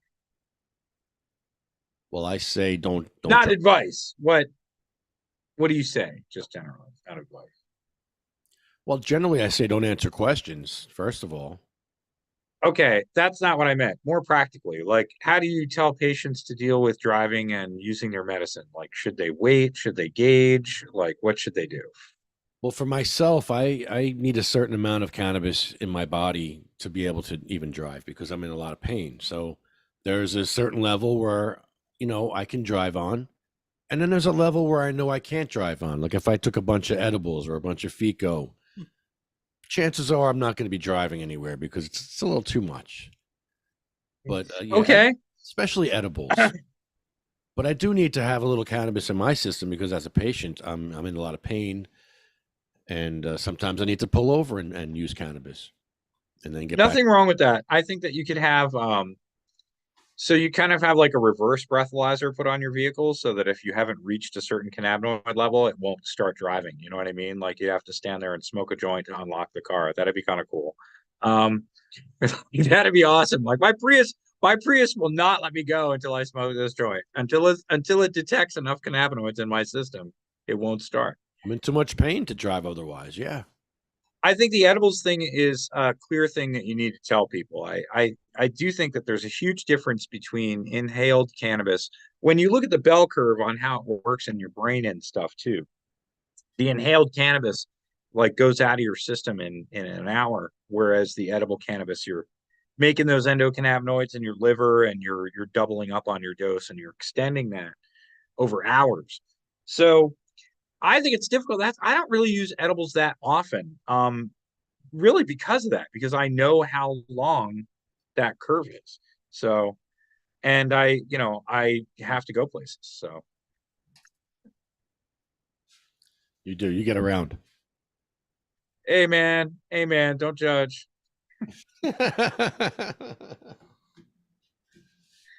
So. Yeah, got to be a regional organizer here. Got to work on Pennsylvania, New Jersey, and Delaware. And right now, Congress. So anyway, back to Kristen Gillibrand and Cory Booker and John Fetterman. They're calling for descheduling. That's good news. The $1 million question is, when will the announcement come out? And when will there be a more formal, actual something that happens, like actually even moving from 1 to 3? That's the $1 billion question. It could happen in March. It could happen anytime, really. It's an administrative action. So, but right now, I think the ball is in the DEA's court, as I am aware. And the DEA have been total assholes on marijuana the whole time. So I don't expect them to be nice right now. So I expect them to extend out the process and then release their decision on a very annoying day. At an annoying time. Like Friday on Easter at midnight or something. They'll release it. Nobody gonna see it. Yeah. Or if they do see it, they can't react, because it's a holiday. So, I totally expect the DEA to do something really obtuse like that because that's how they roll.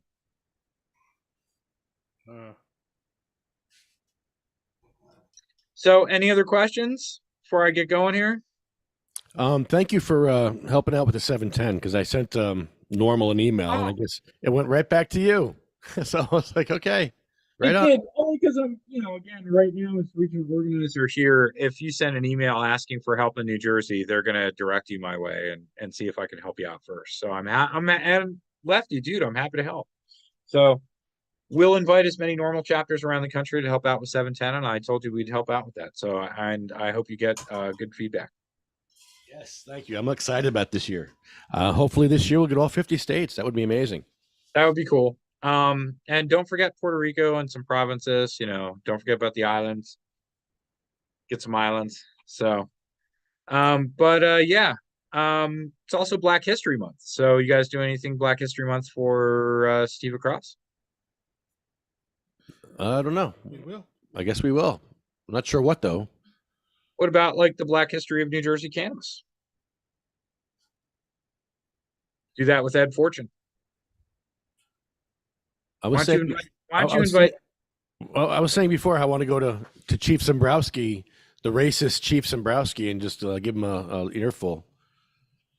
That'd be appropriate. Well, I mean, I guess the other you could lampoon like the concept and like you could dress as Richard Nixon and Harry Anslinger and celebrate Black History Month and the Black history of cannabis. That would be terrible. I mean, they actually said, you have to understand that the Nixon administration, it was one of the Nixon administration guys said to the Atlantic magazine in 2006, and he did prison for Richard Nixon, Hodelman, and he was like inside the Nixon circle, and he said, look, when we created the Controlled Substances Act and we put marijuana in Schedule 1, we knew exactly what we were doing. And we knew that by putting heroin in and marijuana in Schedule 1, that we were able to go out into the anti-war left and the Black community and disrupt those communities, arrest those people, attack their leaders. Did we know that everything that we said about the drugs was wrong? Yes. But did we use it to attack the Black leadership and the anti-war left? Absolutely. So I'm telling you, people think that it's not a conspiracy theory that there was racism built into marijuana prohibition in the Controlled Substances Act. And that's why ultimately that's the justice reason why moving it from Schedule 1 to Schedule 3 is so wrong, is that it never belonged in the Controlled Substances Act to begin with. And it was put there with only the worst of intent. So the only answer, the only resolution to this, even if they move it from 1 to 3, the only real resolution to cannabis prohibition in America at the federal level is to remove it from the Controlled Substances Act definitively and completely.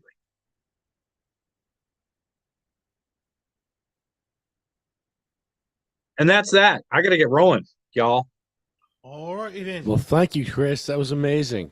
I really appreciate it. Thank you for all your help. Thank you for the almost 1,000 signatures we got so far for Home Grow. Let's hope. Great start. And, it is a good start. And I know that Jelani Gibson at New Jersey Cannabis Insider, he put out a list of all the legislators to contact with their phone numbers.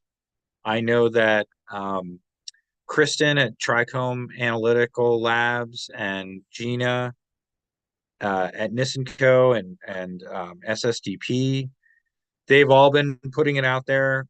Green Dragon Hydroponics, is that their name? I met them at the... Yes. They also put it up. So again, this is a group effort, man. I mean, the truth is there's no paid lobbyist pushing for medical home grow right now. It's a grassroots effort. And so that's what's cool when you see everybody doing it together and again, Jelani put out the numbers and people have been calling legislators, and Kristen and Gina put out an email contact form as well. So it's not just normal. But the normal one is a good example of the kind of contacts they're getting through, because you can see right on that page just how many people are sending letters. It's cool. And I know you do the pricing. There's a sale at Honey Grove for $34 eighths. Oh, we're down to $60 a quarter. It's still $240 an ounce. That's better. I mean, the Brutes Roots has $39 quarters of their in-house shake ground flour. But is that flour for that? Yes. Buddy? Okay. Indoor flour. Yeah, getting there. Not quite there yet.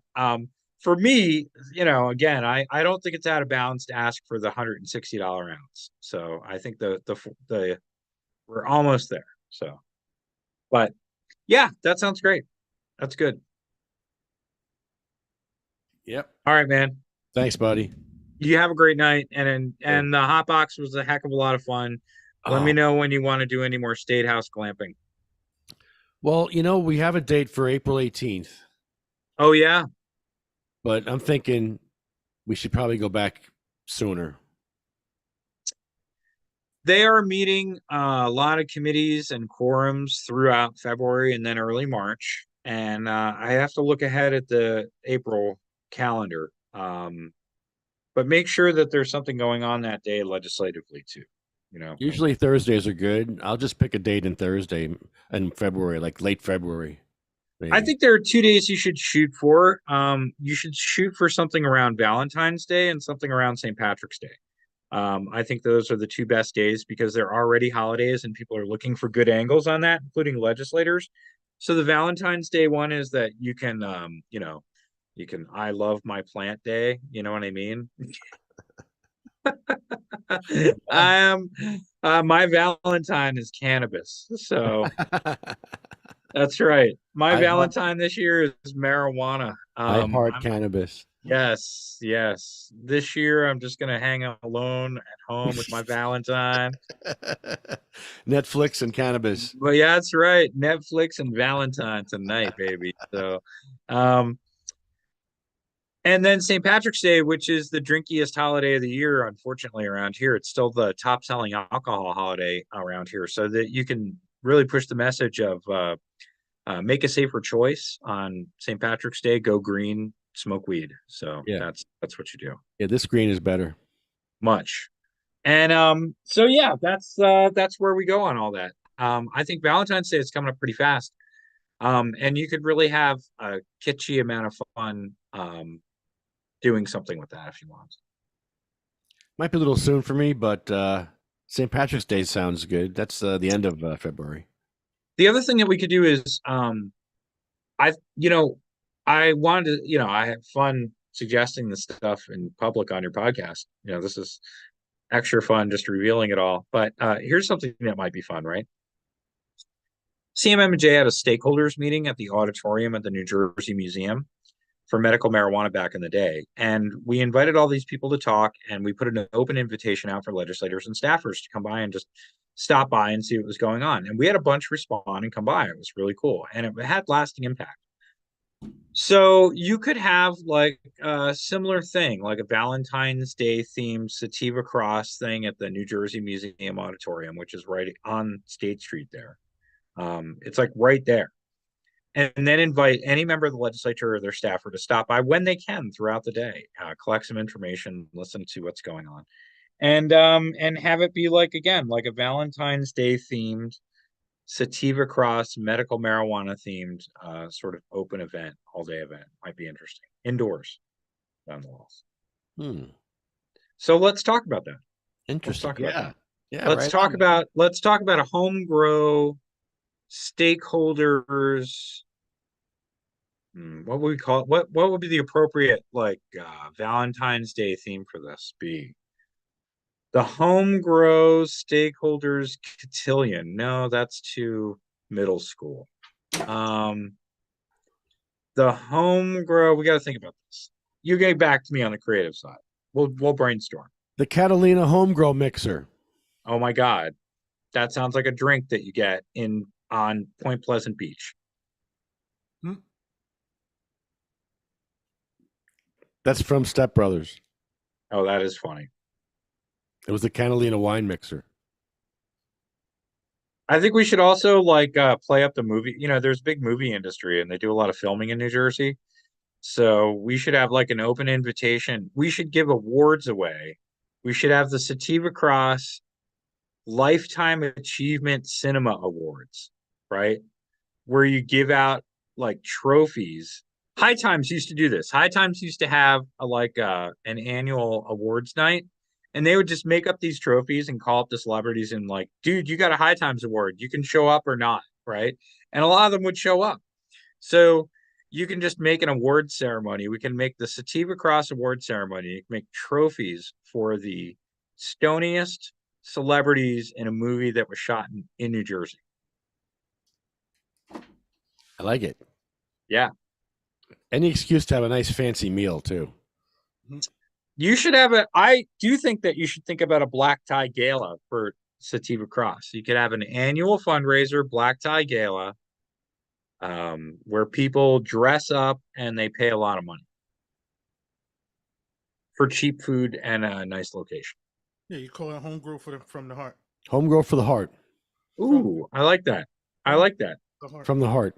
And we could do home grow from the heart, the Valentine's Day. Hey, that's good creativity. I like that. Home grow from the heart for Valentine's Day. I like that. I like that a lot. That's good. That's very good. That's good. You should trademark that. Get the website tonight. Somebody's going to be listening. Yeah, I was with. I mean, it'll be an OnlyFans account by Thursday. So, make it all right. I got to get rolling. All right, brother. Chris. Thank you, brother. Home grow from the heart is good stuff. Seriously, write that down and roll with that. Thanks. That's why we record. Write it down. Record it the old way. Write down the number of the podcast. What's the timestamp? Very funny. That's right. I go through the archives. Yeah. Good luck. That's like documentary film. That's like Team Zissou shit right there. Come on. Yeah. All right. I'll talk to you guys later. Later. Later. Yeah, Adam, we need a new trophy guy. We're not going back to South Hackensack anymore. Screw South Hackensack. That's all I'm saying. Because they screwed us first. Doesn't the place over here do trophies and stuff? We have a trophy. I just need it engraved. So we don't even need the... Well, actually, I want a 3D. I want a 3D print the trophy. Yeah, you do. Yeah, I do. We need to print a 3D. Like that one, but smaller. Could be smaller. Doesn't have to be that big. That's a great idea. Chris Goldstein.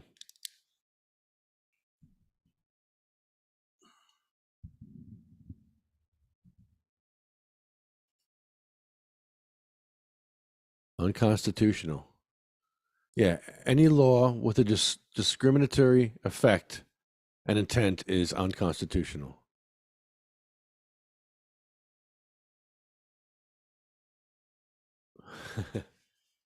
Yeah, I was hoping you'd come over tonight, Adam, but that's okay. We did an early one because we're just sitting here. We're like, you know what? We're just sitting here. We're going to talk about some funny stuff anyway, so I might as well just go for it. The bad thing is we do this every day, and I wrote some stuff down, and I lost it. I forgot some of the stuff we were talking about. We did get into one to start off. Which one? The Mickey Mouse. Well, the Mickey Mouse not having kids is crazy because why doesn't Mickey Mouse have kids? There's no little Mickey, no little Minnie. And if there is, please contact us and let us know.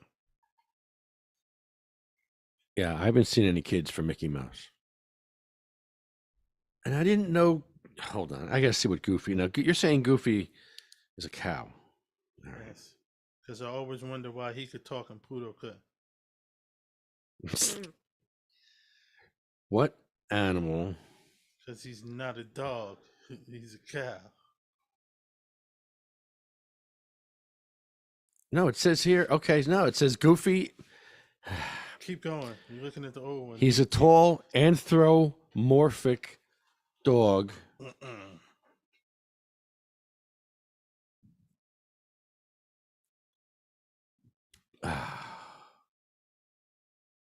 Pluto is a relatively normal animal with few anthropomorphic traits. Wait, what breed of dog is Goofy? And what? This is what I'm trying to say. No, it says humanoid coonhound. Coonhound. No. It makes sense that he's a cow because he's got that face. That's a cow. That's a cow face. Goofy's got the. Okay, so it says here, Goofy is not simply a dog or a cow. He is just Goofy. Just Goofy. Yeah. So he's not a dog. So for now, they cleared it up. He's not a dog or a cow. He's just Goofy. Here's the question. If Goofy and Pluto are both dogs, then how can Goofy talk and walk on two legs, but Pluto can't talk and is a pet? Mm-hmm. They're both in the same universe. I don't like it. I don't like it. I got a problem with this. This is bullshit. They keep playing in our face, man. Don't throw this in my face, man. I don't like it. I don't like when you play in my face. I playing in my face, man. This is no. How you just gonna do that? I don't like it. Call somebody. We don't know what Goofy is, so we just gonna call him Goofy. It's ridiculous. He's got to be an animal. He's not human. He's got 2 teeth. He's got big fat cheeks. I need clarity. He walks. He talks. Pluto don't talk, but Donald Duck talks. So they can't go by that. Because Donald talks, and he has kids. Donald banged. Donald had sex. Tom took it to Daisy. He gave it to her, and they had sex, and they had a bunch of kids. With my love, go bang, bang, bang. You better run. Sweet little thing. I can keep it hard for 2 hours at a time.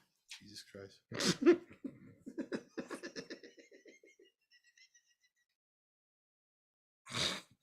There's my thick Jew prick. Oh my God. With my love, go bang, bang, bang. I can come 10 times a day. This guy is funny. I can come 10 times a day. Okay, terrific. Okay, terrific. No, no, no! I can keep it hard for 2 hours at a time. I'm No. a woman's dream. I got a dick hung on me 9 inches long. What is happening? I'm gonna chalk it up to Lefty's playing with his instruments. Cause he got a dick 9 inches long. Oh. I can keep it hard for 2 hours at a time. Are you feeling mad? Wait. I got a question for our listeners, if there are any out there. Yeah. Are you mad? Can anybody out there tell me whose voice that is and what TV show he played on in the early 90s? Oh, this one? I can keep it hard for Yeah. 2 hours at a time. I'm a woman's dream. I got a dick hung on me 9 inches long. Anybody? That's a good question. Does anybody know whose voice that is? I could tell you what show he was on. And what TV show? Well, the question ain't for you. Until no one else answers. Bum, bum, bum, bum. Oh, wait, that's the 90s. I'm talking about the 70s. He was in a show in the 70s. Oh, yeah, definitely. Wah, wah, wah, I'm wah, talking wah. about that one. Wah, wah, wah, wah, I know. wah, wah, wah, He had his wah, little wah. cameo. Well, No, but I'm talking about he starred in this one. he was the cop. He starred in this one. He did? Yeah. The one I'm In the talking about. 90s? He started. No, not the end. Beginning. Early 90s. Really? Yeah. Wait, was it the prison show? No. I gotta look it up. TV show. Sitcom. A funny sitcom? Yes, sir. I'll tell you another person who was on it, but I'll tell you what show they're on, not who they are. You listening? Yep. Boondocks. You ever saw the show Boondocks? Yeah. Okay, so that's all I got to say. Main character on the Boondocks. Who's the main characters on the Boondocks? Let Who do me you watch check. the Boondocks for? Let me check. Hold on. Who do you watch the Boondocks for?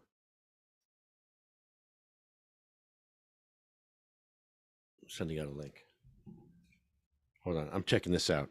Everybody watched the Boondocks for who? Them kids. Them damn 2 little boys. Well, that's all it was, right? No, everybody. It's a group of them, but Oh, everybody always watched it because the kids was funny. Riley, you gay. Who was their voice?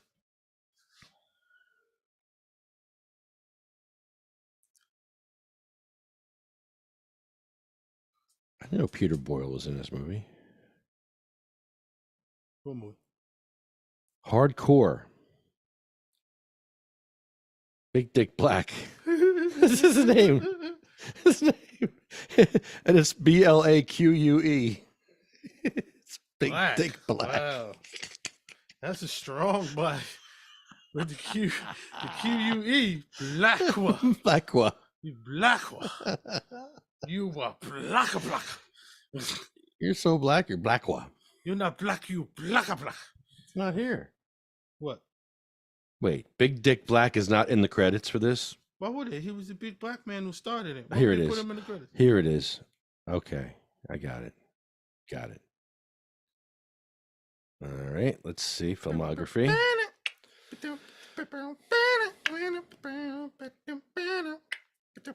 He was in everything, dude. Yes, sir. That's what I'm saying. He was in so many But things. what TV show? He was in The Jeffersons. He was in Dukes of Hazzard. He was in.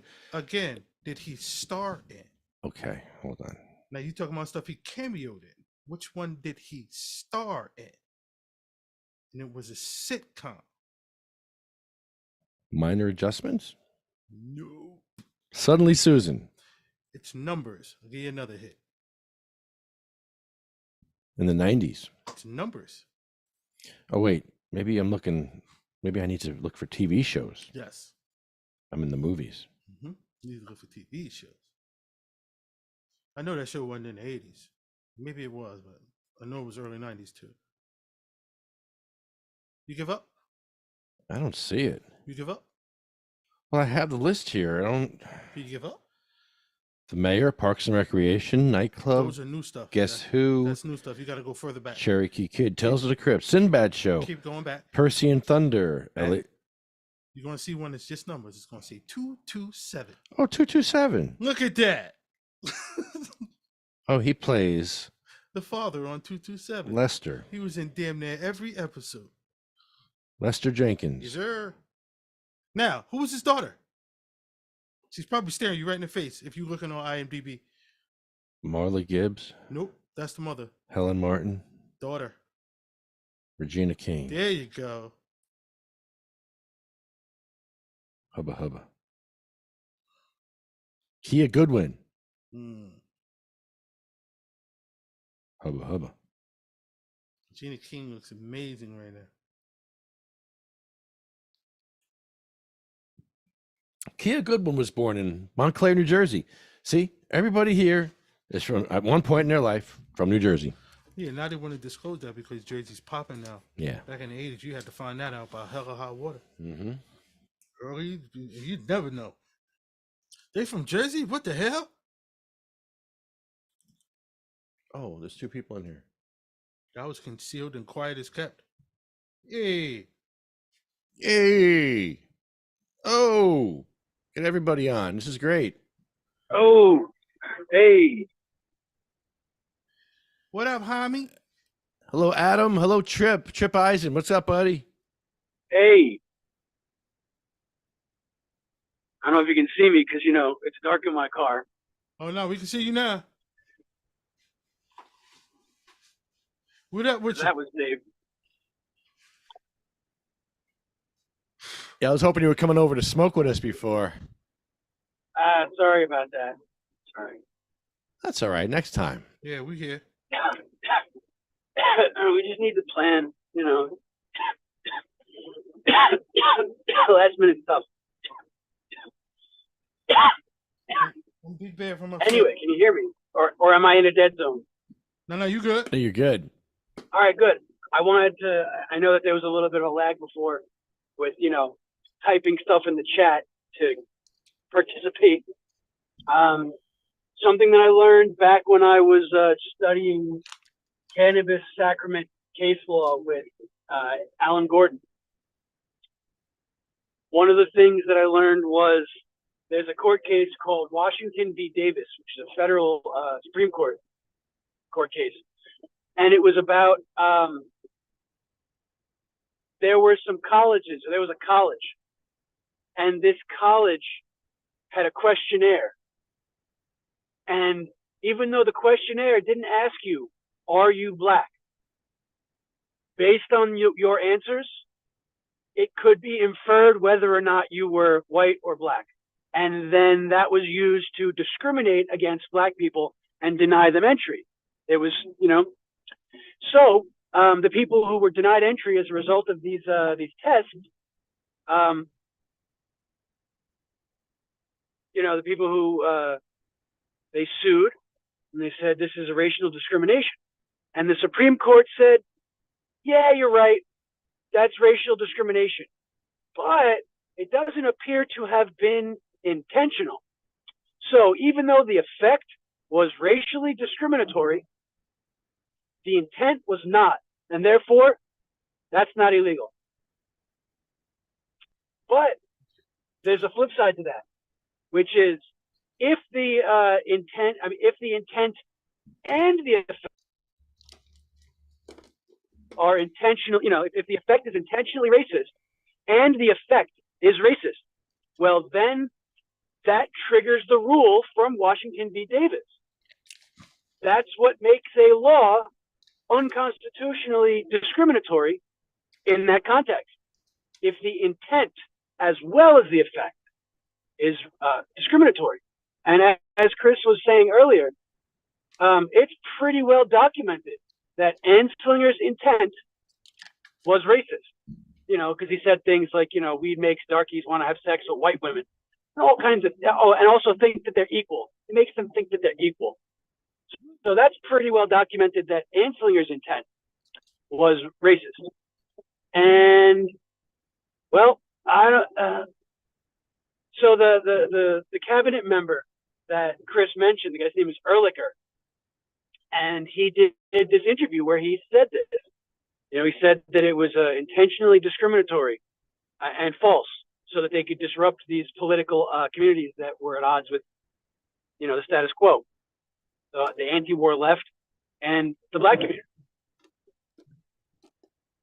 So the question is not whether or not that was discriminatory.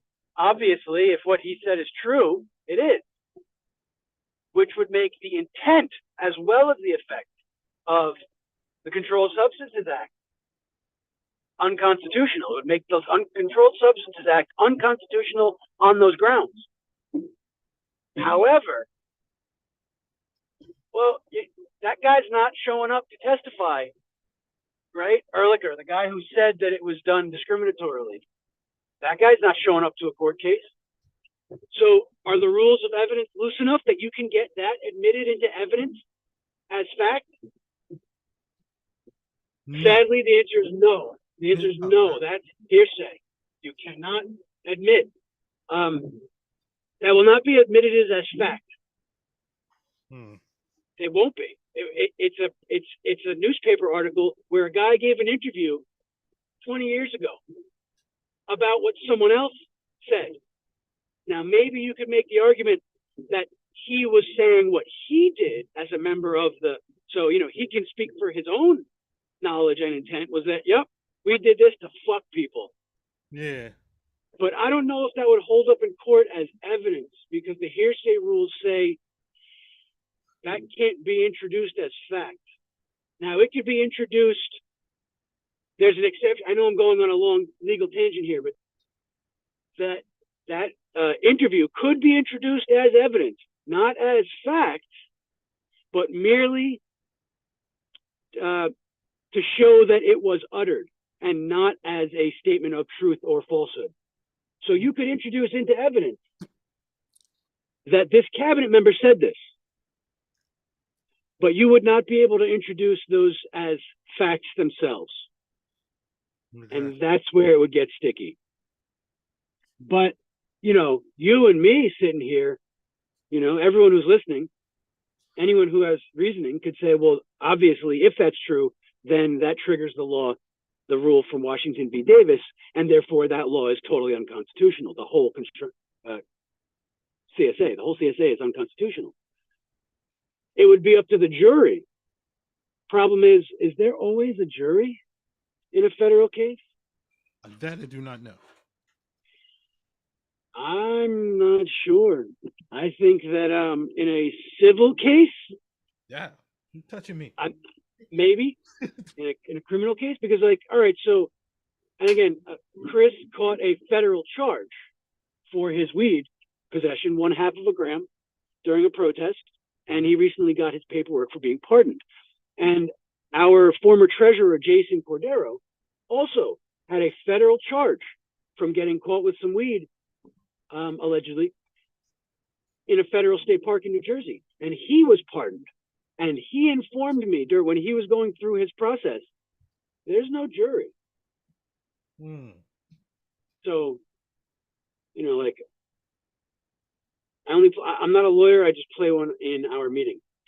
I don't actually know. So if you could get this in front of a jury, well, then any jury member would be like, well, that guy was working with Nixon. He went to jail for Nixon. He was on Nixon's side. He's not trying to screw Nixon later. He's just being honest. Like, you could put that in front of a jury. But, you know, I'm not a lawyer, so I can't tell you what how likely it is for that to be. So it's not whether or not it's admitted as evidence, it's whether or not it's allowed to be introduced at all. Because if I was the lawyers for the bad guy, I would say that is not only is it hearsay, but it's prejudicial and not probative. More good law phrases I learned when I was studying with Alan Gordon, Legal Genius. Something is probative, right? If it helps you probe the matter, right? If it helps you get further to your decision. It's prejudicial if it prejudices the court. So some things that are prejudicial can be admitted if they're probative. Send me the car. But anyway, so for all you legal nerds out there, Washington v. Davis is one of the reasons why prohibition is unconstitutional. Thank you for coming to my TED Talk. Yes, sir. But I mean, I don't know. I know there have been lots of federal court cases for, you know, to deschedule and reschedule cannabis. You know, I don't know whether or not those cases cited Washington v. Davis. You know, and how far, if they did, how far into the hearings did they get to try to admit that Ehrlicher stuff as evidence? Because technically the Anslinger stuff doesn't count anymore because the Marijuana Tax Act was repealed when the CSA took its place. So it doesn't matter what the flaws of the Marijuana Tax Act might have been. That's not the law that we're criminalized under. So anyway, I definitely should have been a lawyer, but you know, things don't always go the way you want. Maybe in another life, or maybe later in this one. Who knows? Yeah, I just gotta drink more coffee. Well, we got Trip Eisen on the line. Hey, Trip, how do conservatives feel about home grow and legalization? What's up, Trip?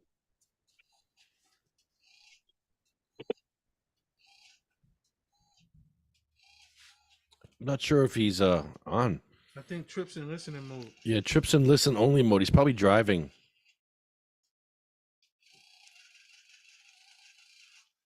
Well, hopefully I didn't alienate all of our guests and listenership with my my boring legal rant. But very informative. Very informative, though. It was good. It was very informative. I learned. Can you hear me? Yeah, it's Trip. There he is. Hey, Trip. What's up, man? Yo. What was your question? Well, you're a conservative. How do No, I? I'm not. Oh, you're Republican. Libertarian. I'm not. I don't identify like that. Oh, okay. Well, all right. Well, you're more conservative than I am, I think, because I think we've had a lot of discussions, and I think I'm way more liberal than you are. Just saying. I don't know. Well, how do you guys feel about home grow and cannabis legalization in general? I don't. Well, I don't speak as we guys. I'm just me, and I think I've been for legalization of everything. I believe in legalizing everything. I believe that for 20 years. legalize everything because the government has no right to, control substances. I don't believe the government should be doing any controlling of substances, chemical, ingesting, food, anything. Shit, hold on.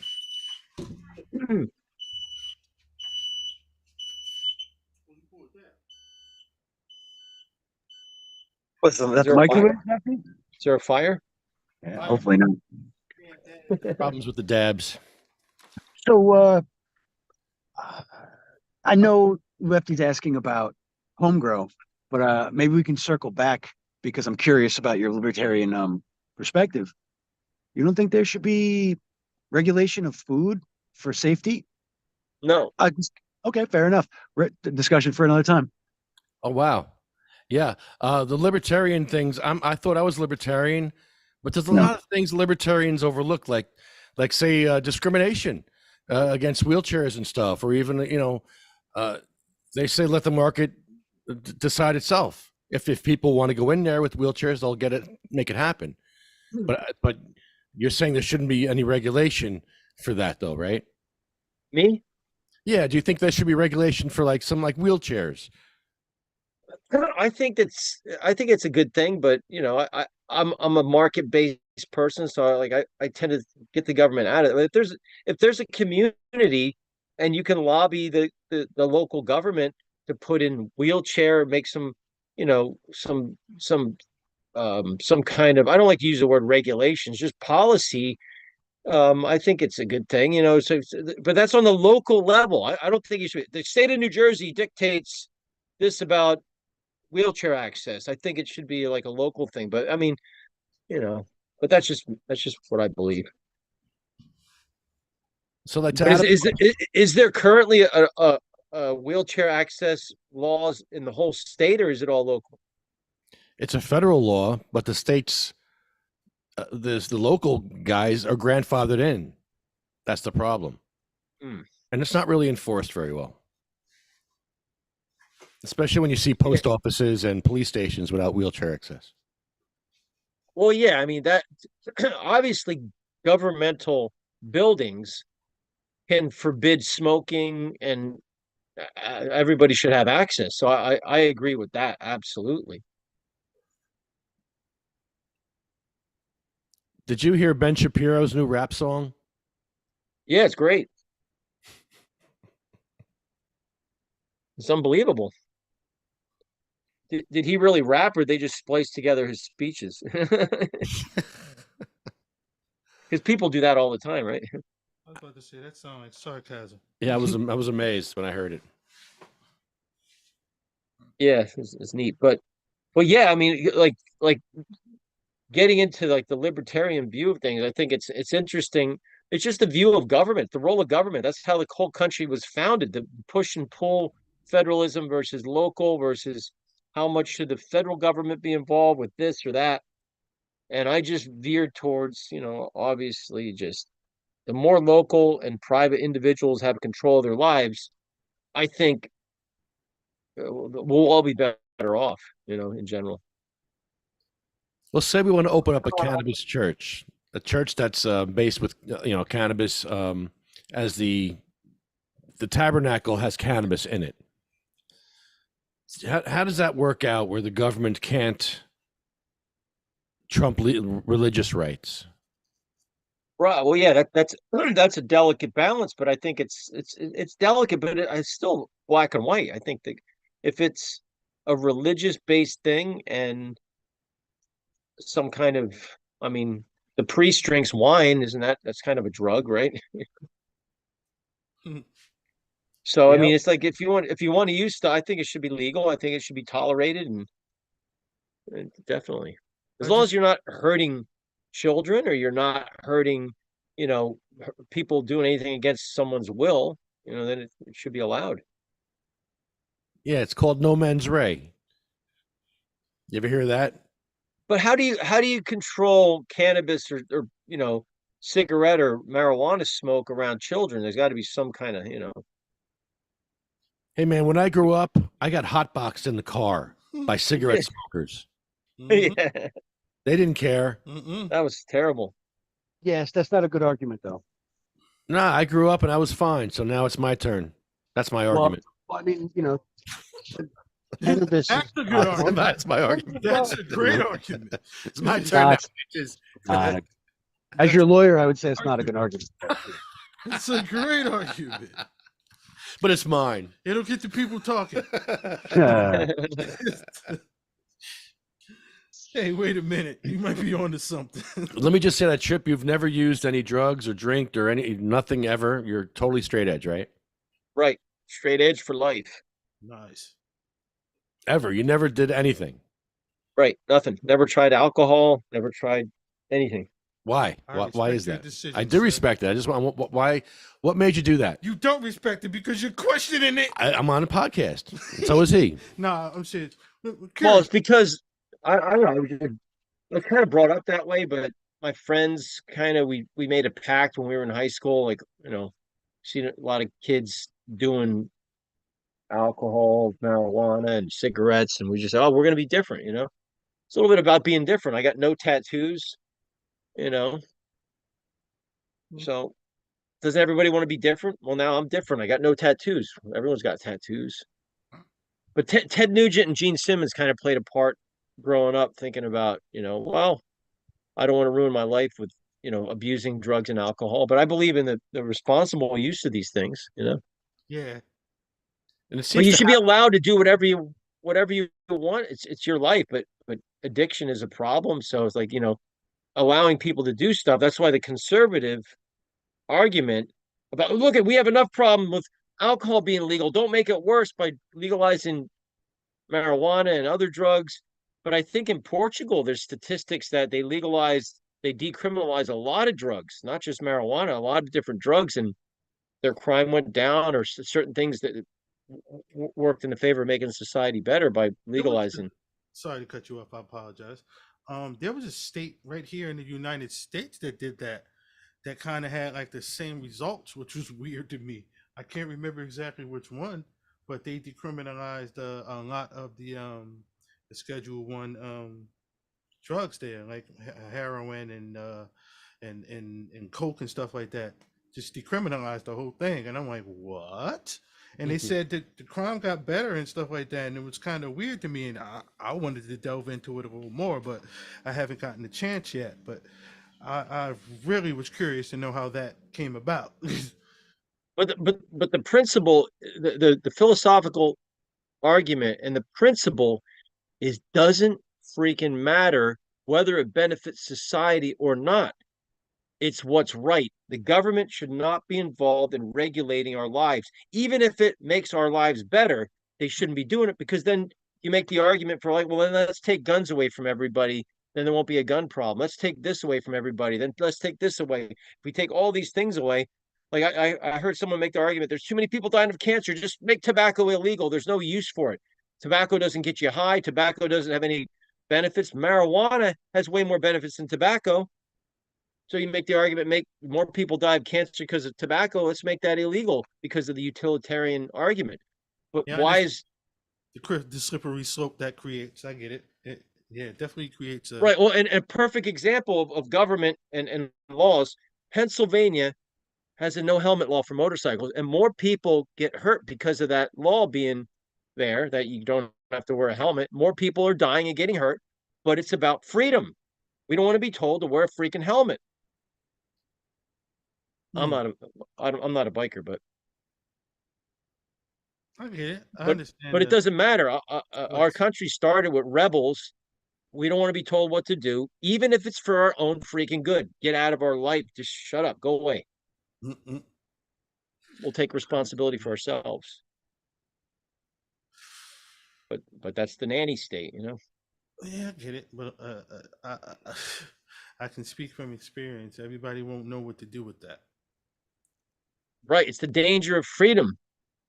Freedom is very dangerous. But what's worse is tyranny. Tyranny is way worse, and more people die because of tyranny. More people die because of socialism and communism and dictatorships. More people die because of that than, oh, look how many people dying because they have too much freedom. Where in the world are people dying because of freedom? People are dying because they're in prison camps in China, Nazi Germany, Soviet Russia. That's where people are dying, where people are controlled and strangled. That's where the most human beings die from war caused by those countries, and just the way those countries live and their policies destroy lives and kill people. There's not people dying because of oodles of freedom. People are living because of freedom, even with all the pitfalls of freedom. Oh, we had too much choice. Too bad. It's better that way. And for 100 years, this country had real freedom. From 1776 to the late 1800s, the government control was really low. And once we got rid of slavery, things opened up, but then things happened after that. So I vote for freedom, over control.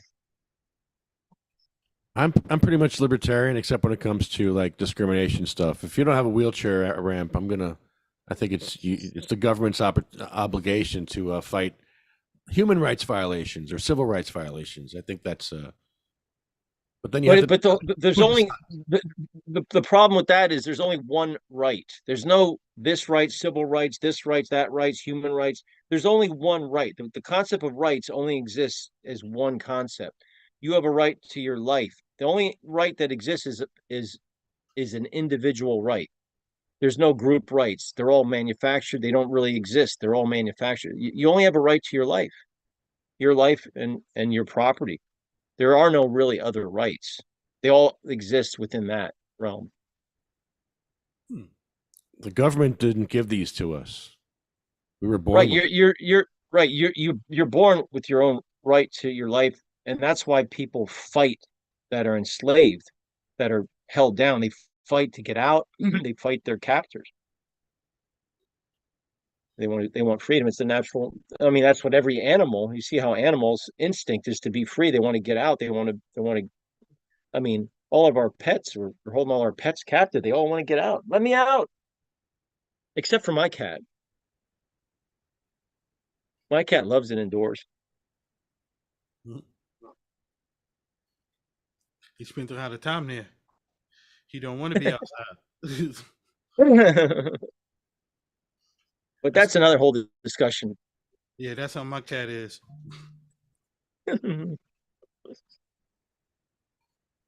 Yeah, my cat runs the house. Cats run the house. Well, maybe Trip knows why Mickey Mouse didn't have kids. That was our question for the night. Why did Mickey Mouse have kids, Trip? Why did he? Why didn't he? He's the only. Why did Donald Duck has kids, right? And then who else had Goofy had kids? No, wait a minute. In Disney, aren't all those nephews like Donald Duck's nephews? Weren't they all nephews? Mickey Mouse's. I think they were all nephews. Okay, so that would make Scrooge McDuck Donald Duck's brother, and not. I think so. Oh wow, that's kind of weird. I'm confused. Okay, because that's Uncle Scrooge too. Those ducks fuck. Like, because if that's his uncle, then that would be Donald's uncle too, which would make Donald their dad. Well, Minnie and Mickey were never really married, right? They never like said that they're married. They're always just like, hey, it's Mickey and Minnie Mouse, his girlfriend. That's what I was saying before. Like maybe because they weren't married. Because Disney didn't want to like mess with procreation. They wanted to be all right. Those are nephews. They're not his kids. They didn't have sex. The aunts and uncles aren't. Why did Goofy have a kid? Did he have a kid? Yes, his name was Max. Oh, I don't know about. I'm not familiar with Disney. I'm a Warner Brothers he had fan. a whole kid named Max. I'm so confused. When was that? Was that later? It's a whole movie. You never seen the Goofy movie? Yeah, it's a when whole did movie. That come out? Did that come out in the 90s? Yeah, early 90s, something like that. Oh yeah, that was later. That's when Disney was becoming more modern, socially conscious. Let's see. Did Goofy have kids? Gay characters in Disney? Did Goofy have kids? Let's see. Hey. What's that? Yeah, Maximilian Goof, the son of Goofy. He first appeared in 1951. Wait. Goofy's name is Goofy Goof? Oh my goodness. That's weird. Max Goof. Yeah, it might be Goofy Goof. You know what? There's a lot of that going around in fictional characters. Like Mario's name is Mario, and it's Luigi Mario. So you just repeat the names, I guess. But still. So Trip, there's a band out there. I'm not going to mention the band's name, but they're actually playing your songs out in public right now. What the hell is going on? And what? This is crap. I saw your press release and I was like, wow, they really did steal your songs. Yeah, well, it's happened. I saw they opened up. They actually opened their last tour. They opened up with one of my songs. Which band? The nameless band. Nameless. Allegedly. I'm not gonna promote them. Yeah, Trip. What up, Trip? Hey. What's up, Mikey? Mikey. What's up, brother? Hey, what's up? Not much. Shit. Right yeah, on. nice to see you. We'll talk about Face Without Fear. Yeah, we're editing a video right now. The next single is going to be "It Never Ends," and the video is being edited, so it should be out soon. We've been working on it for a while. Dope. Yeah, so that's coming out pretty soon. So when you heard your song for the first time by them, what did you think? Well, they got 2 albums out, Volume 1, Volume 2, and I got songs on both albums. The last album I got credit for 3 of 4 or 5 that I co-wrote, and this one it's 3 or 4 more that I co-wrote. So it's just a big mess, It's a big mess. So, and this is stuff that you wrote with Wayne, right? Yeah, and I'm putting out the music. Putting it out. I'm working on it. I might even have a release within the next week. One of these songs with my Project X. So it might be out within the next week, maybe in a couple days to a week. It'll be ready to go, a lyric video, and the song will be out. And there'll be songs that they already put out, some songs nobody's ever heard, some songs that will be different versions of what they did. But it's going to be cool. I'm excited about it. Yeah. I want to interrupt, but I got like 12 minutes. I'll be leaving, take Kathy to an eye doctor. Something going on has to be attended to. And so she's gonna have stuff in her eyes and won't be able to drive back. So I'm the driver. And I don't know how I'd do it in my car. I'm just gonna be sitting there in the car, but I would suck at that. I can barely do it here on a computer. So anyway. Wait, Trip, you were in Dope too? Yeah. I saw you on tour. Oh yeah. 97 That's why I said dope to him when he was talking about the new shit. Dope. Yeah. Yes, 97 to 2000 I was in Dope. Yeah, I'm pretty sure I saw you opening for Soulfly. Does that sound right? Where, in New York? Yeah, in New York. No, we opened for Stained. We opened for Kid Rock. Which show? Anyway, I remember you guys. You were. I saw you in at Starland, I think, or Roseland. I mean, Roseland. Yeah, we played Roseland with Soulfly. That wasn't Dope. Yeah, that was cool. Yeah. Roseland was great. When's the next Face Without Fear concert? Yeah.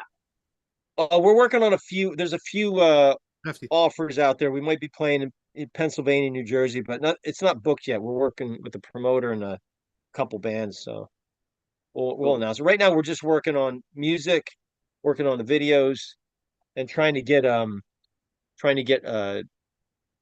EP out. We're trying to release an EP, so we're getting mixes. We're trying to finalize the mixes and get our EP out.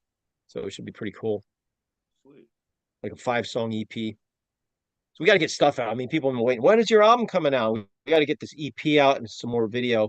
So we're going to be shooting a couple more videos. So, that's the main thing. Get some content out before we do any more shows. But if a show comes up, we're going to be doing it. So I'll let you know as soon as something happens. Yeah, I'll definitely be there. Yeah, our social media is pumping up. We post a lot of stuff just about every day. We post something on social media and little bits. So when we get something, it'll be up there. YouTube. Yeah, last year in Tom's River, that was a great set. Yeah, that was cool. Yeah, that was great. Oh, last night I was in the studio at Rough House. We're working on a couple new songs, couple or re-records and stuff. We got a record deal with Rough House actually, so we're gonna be putting out the old material and then working on some new stuff. So Rough House we'll have some stuff out. So I got 3 bands I'm working. It's crazy. 3 bands will be putting out stuff. And me and Bongholio have stuff for you too. Don't worry. All right. Yep. we gotta Yeah, work on some. we got stuff, Trip. In case you're not Oh busy. yeah. enough.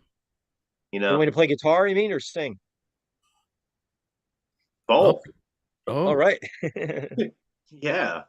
I didn't know you sang. Yeah, I sing. Yes. Come on now. Let's do that.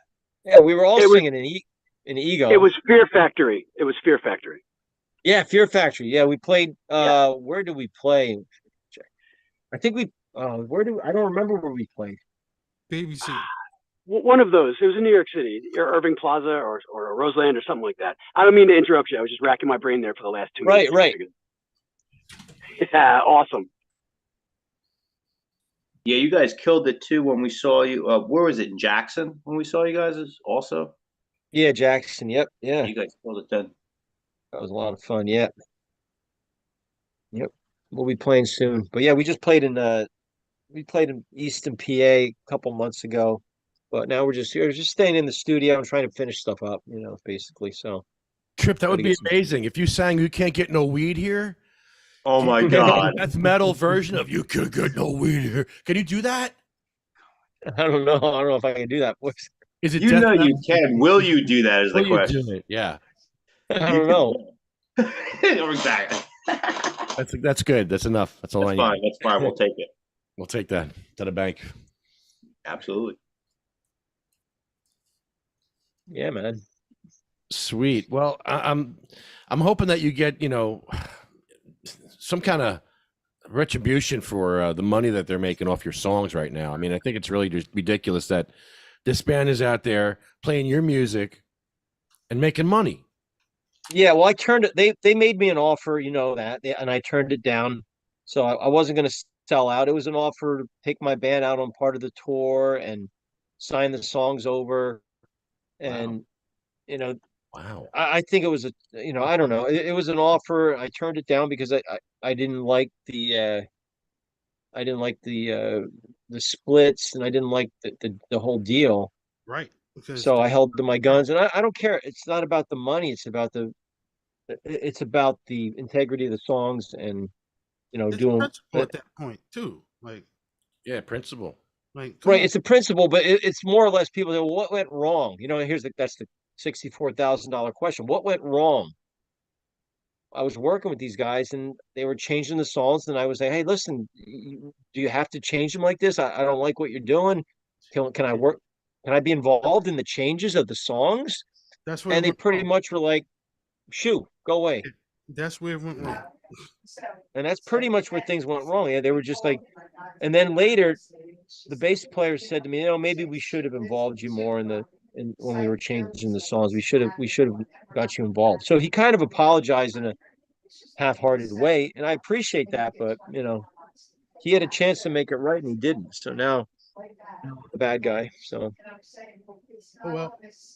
yeah, it doesn't matter. I mean, it matters to me, but I go on and I'm going to keep doing what I'm doing. No matter what they do, I got to do what I got to do. So I want to release music. It's about the music, and I care about it. So, True. but times are tough. The industry sucks. Money's tight. Everything's really tight right now. So you put out as much as we can. That's all we can do.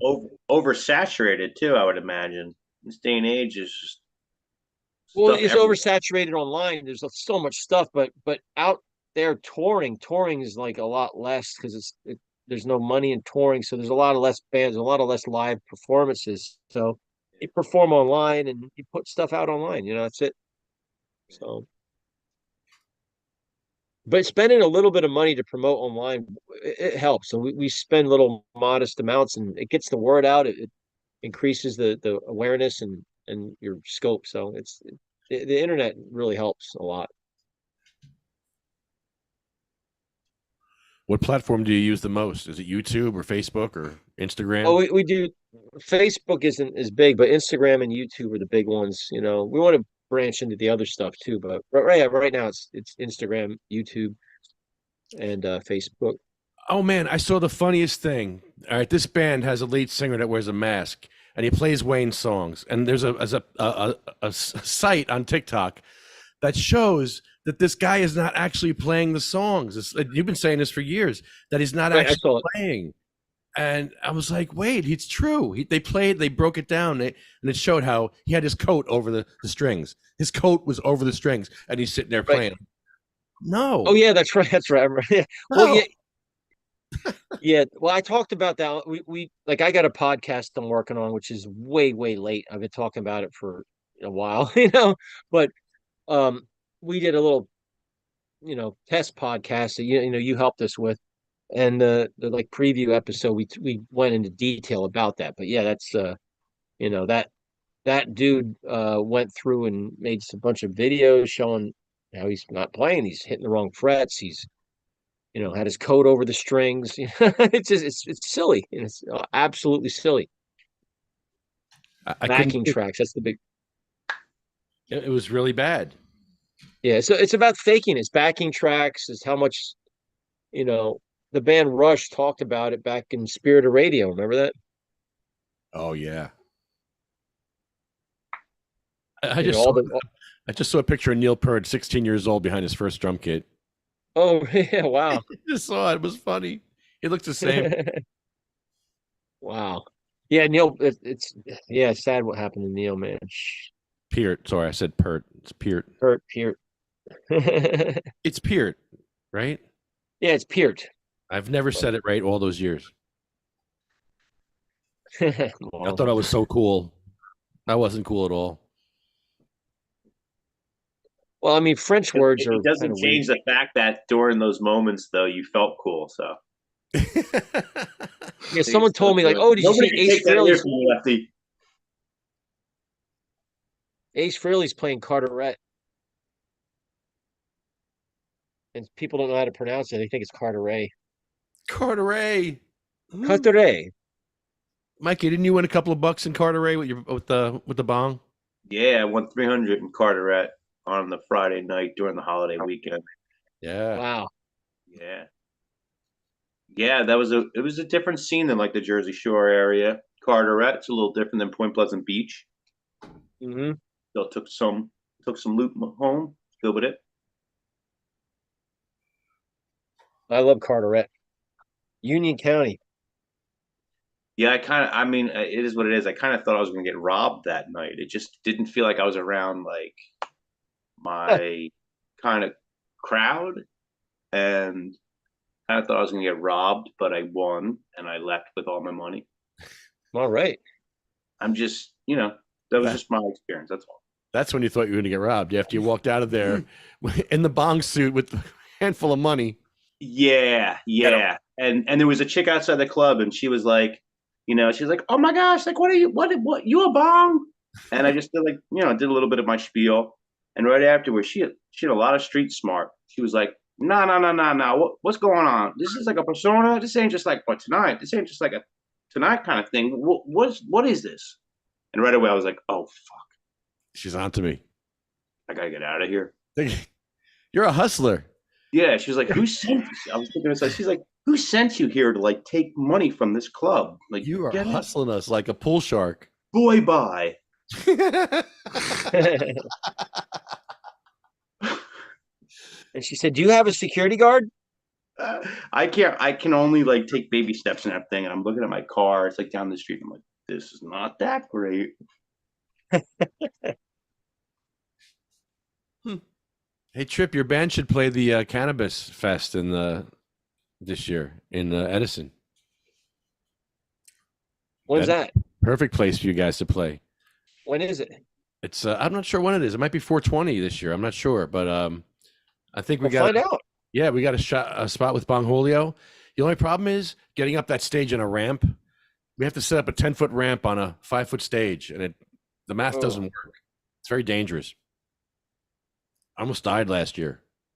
I mean, the technology I mean, the technology hopefully will catch up eventually and have, wheelchair hovercraft, you know, Yes. Yes. Like Star Wars land speeder or something, They Yeah, do. but And like who do it? it always falls back on human error. Like the technology is already there for these things to be in place, but there's always kind of people to just not like have it be accommodating. And there won't be no need for any ramps. Just fly everywhere. hover around. Elevators everywhere. Yeah. You have your own personal elevator. I like it. I'll need it. In 20 years, I'll be in that friggin' thing all the time. So I'm gonna need something. I got 20 years to fix my my local area. You think I'm kidding? If I live to be 80, I'm sure as hell I ain't gonna live like this with no access around Bayonne. Bullshit. I'm gonna start my shit now with people. I'm starting shit now with people, man. I respect that. Damn. No, man. Hey, I told you we got a ramp at Bayonne High School. They finally put a ramp out front. Uh-huh. And that was a win. And the traffic study, the city council president wants to do a traffic study on 49th and Broadway. So that's a huge win. Yeah, it makes up for the psych evaluation on the sidewalk. Nothing will make up for that ever. Oh, man. So they sent me pixelated Oprah request stuff. The whole thing's pixelated. You can't see me. You can't see the police. You can't see nothing. It's all pixelated. Wow. You know why they do that? You know why they do that, Lefty? Oh, Do you know why they do that, though? because they can. It's because Bayonne is covering up for police activity. They're doing that to every single video. This way they can't distinguish one video from the next. And they're just trying to have an extra layer of protection for actual evidence that the members of the public can obtain. So that every video from Bayonne, they're just going to blur people out. You're not going to be able to see anything. It's going to be choppy, and it's almost going to be useless. This is useless. I have to write a letter. They told me to write a letter to Jay Coffee and see if they'll redact the redactions. Oh my God, there's a puppet. There's a puppet in Trip's screen. Trip, wait a minute. Is that a real puppet? What? Do you have puppets? No. It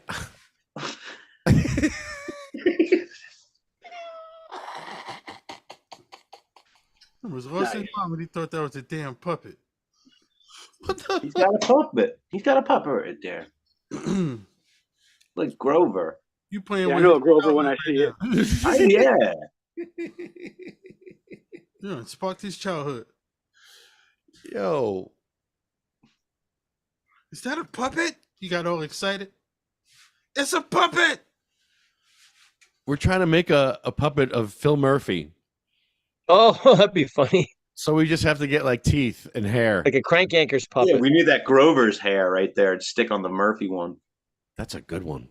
He's got hair now. Where'd you get that? It's earmuffs and a scarf. It's the winter Grover. That's really the Grover, huh? Yep. We could probably just bastardize a Grover.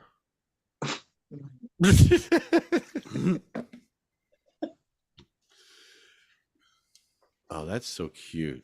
Do you have more? Oh, wow. Who's that? It's Grover's family. Oh, see, Grover gets laid. See, Grover has kids. Mickey Mouse doesn't get laid, but Grover sure gets laid. Look at that. Grover bangs. Mickey was. No, these are Grover's nephews. Grover bangs. That's funny, but what kind of animal is Grover? Oh. He's a monster. He's a Grover. Ever see that Right, famous book? right. The monster at the end of this book? Yeah, you're right. This is Grimy and this is Gravy. Isn't he in the Elmo family, Grover? No. Aren't they like the same kind of thing? No, that's it. Well, they're monsters. They're all monsters. Harry Monster, Cookie Monster, Grover Monster. They're all monsters. Yeah, monster's a professional title, not a last name. Yeah. Yeah, that makes sense. Okay. Now it all makes sense. Oh, I didn't know that. I didn't know. I mean, through the powers of deduction, here we are. Well, either it's a professional title, or they're all related. I don't know. Who do we ask? Who do we ask? Google. I asked Google. She doesn't even know what Goofy is. I do not approve. Never did. I don't like the inconsistency. Goofy's a talking dog, and then Pluto is a regular dog without it doesn't talk. Doesn't make any sense. He's somebody pet. Don't mean no damn. Wait, maybe Pluto's just developmentally delayed. Yeah. I don't mean that humorously. I mean, like, they're both dogs, and one can talk and one can't. Bear said he's a cow. He could be a cow. And I like that. Wild. I like that he's a cow. It's not a cow. He's a dog. We dog. That's nonsense. I heard that before, but that's not. He's not a dog. He's not a cow. He's just Goofy. That's how they describe it. No. Very. He can't be just Goofy. He's either- Look it up. I didn't make this stuff up. It doesn't make sense. I didn't make this up. The math is not right here. No, he's like a dog dude. He's like a dude. Like the way you call a dude dog. He's like a dog dude. Dog dude. Like, what up, dog? It's like Goofy. He's like half human. Yeah, he's a dude. He's a dog. Yeah, he could be a mutant. Some kind of mutant freak. I mean, if you want to be technical, he doesn't have canines. How could it be a dog? He doesn't have canines? No, he doesn't. Because he had good dental work. He had a good dental plan. Some people have good dental plans. Knock it off. Knock it off. That's true. Good dental plan. Yeah, I need you to take my canines away. Okay. They'll do anything like that nowadays. If you want any sort of reversal procedures. What the hell is Pete? That's his brother? No, this is like his son? his on again, off again friend. The mean guy. What the hell is Pete? What's Pete? Is Pete a dog? Is Pete a cow? I got to go. It was nice having you. Kept me smiling though. It was actually pretty interesting, just kind of sitting here soaking in the clubhouse, you know. I had a good time. But anyway, I gotta get going. Are you feeling mad? He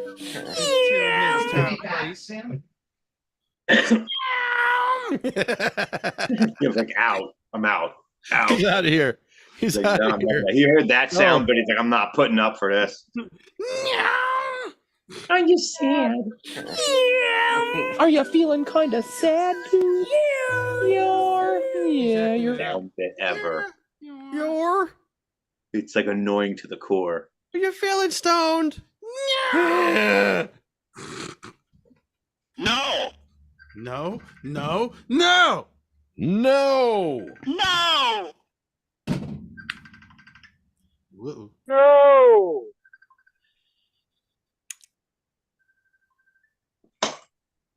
Hold on, I gotta send this message over. Hold on. Hold on, please. Are you feeling stoned? Yeah. Check out this dude I got.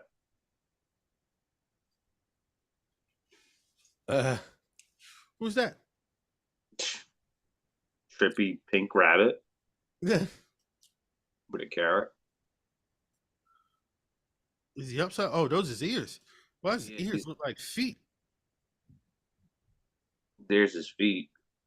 Oh, he's tall. I got you. Super tall. Yeah. Okay, I get it.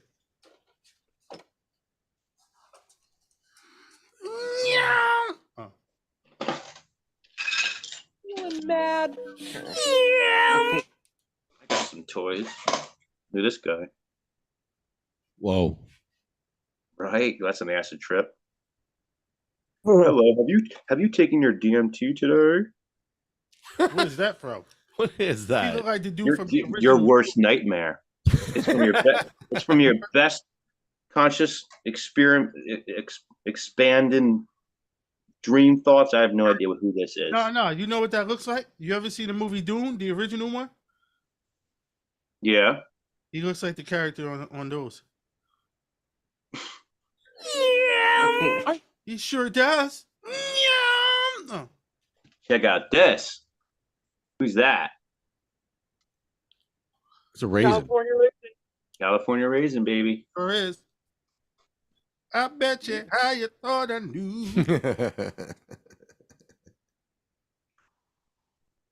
Crab devil.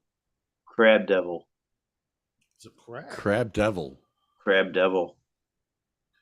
It's not a devil. It's not a crab. It's a crab devil. Is it standing? What is happening? Exactly. You tell me. What is that? I can't. Watch his eyes on his back. Exactly. Some issues with this one. And it's smiling at me. Okay. Check out this. When's the last time you seen one of these little guys? It's quite creepy. Why is he not neat? Crash turn. Okay, terrific. I can't take it. Where's his car? Is that a Pez dispenser? No, it's a little crash test dummy. Remember they sold these with the little, they had vehicles that the vehicles would get smashed up and they would hit. Yeah. Where's the car? You ain't hear me? I said, where's the car? Oh, there's a car with that? Yeah, it came with Honestly, the car. And the car. I'm surprised I still have this. This was mine since I was a kid.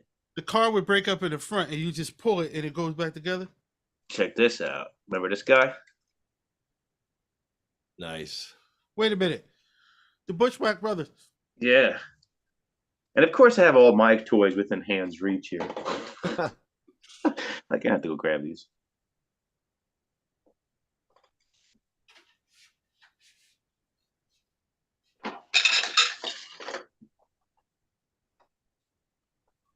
Anything that used to be alive? What? I should probably not show this, but that makes me think I should show this. Oh, you have to show it now. Efficient. Should I? Is it still alive? No, it's not alive. But yo, look. Wait, a dead animal in your room? No, I picked up a Barbie doll. Oh God! Oh, what'd you do to it? This is what they're doing now. The Barbie dolls. What the fuck? Wait a second. No. Is that real? That Barbie dolls have kids now? Bro, Mattel's out of their minds. Does it have labia too? What the fuck? Listen, on the thing with Barbie, it says you could be whatever you want. Right, but does it have it? Did it add detail to the lower half as well, or not? So I should never show anyone this one. Oh boy. I shouldn't, right? Right, Lefty? I shouldn't. No, you shouldn't, but you will. You could describe it. Oh wow. What the hell What's is that? Why do you have that? What is wrong? There, don't worry about it. Who hurt you? No, that's a chick with a dick, but that's not. This is a Barbie doll. But that's not. It's not made by Mattel, right? No, this is Mattel. Mattel makes that. Online. You have to go online for the special stuff. No shit. Show me on the doll where they hurt you. Because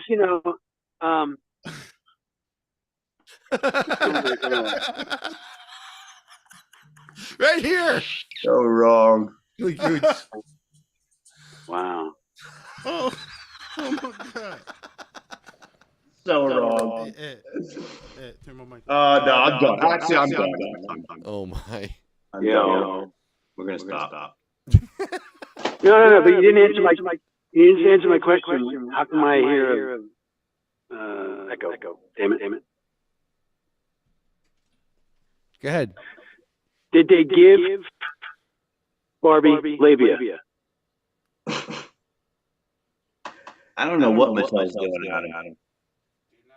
You haven't looked? They're out of there. I'm. Can you take a look? No, I won't. No. All right. I mean, I'm not going to buy one to find out, but I was curious. Why you don't got that $35 to spare? I'm selling them for. No.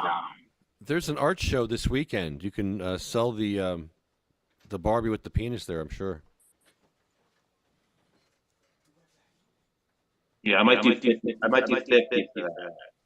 One of a kind.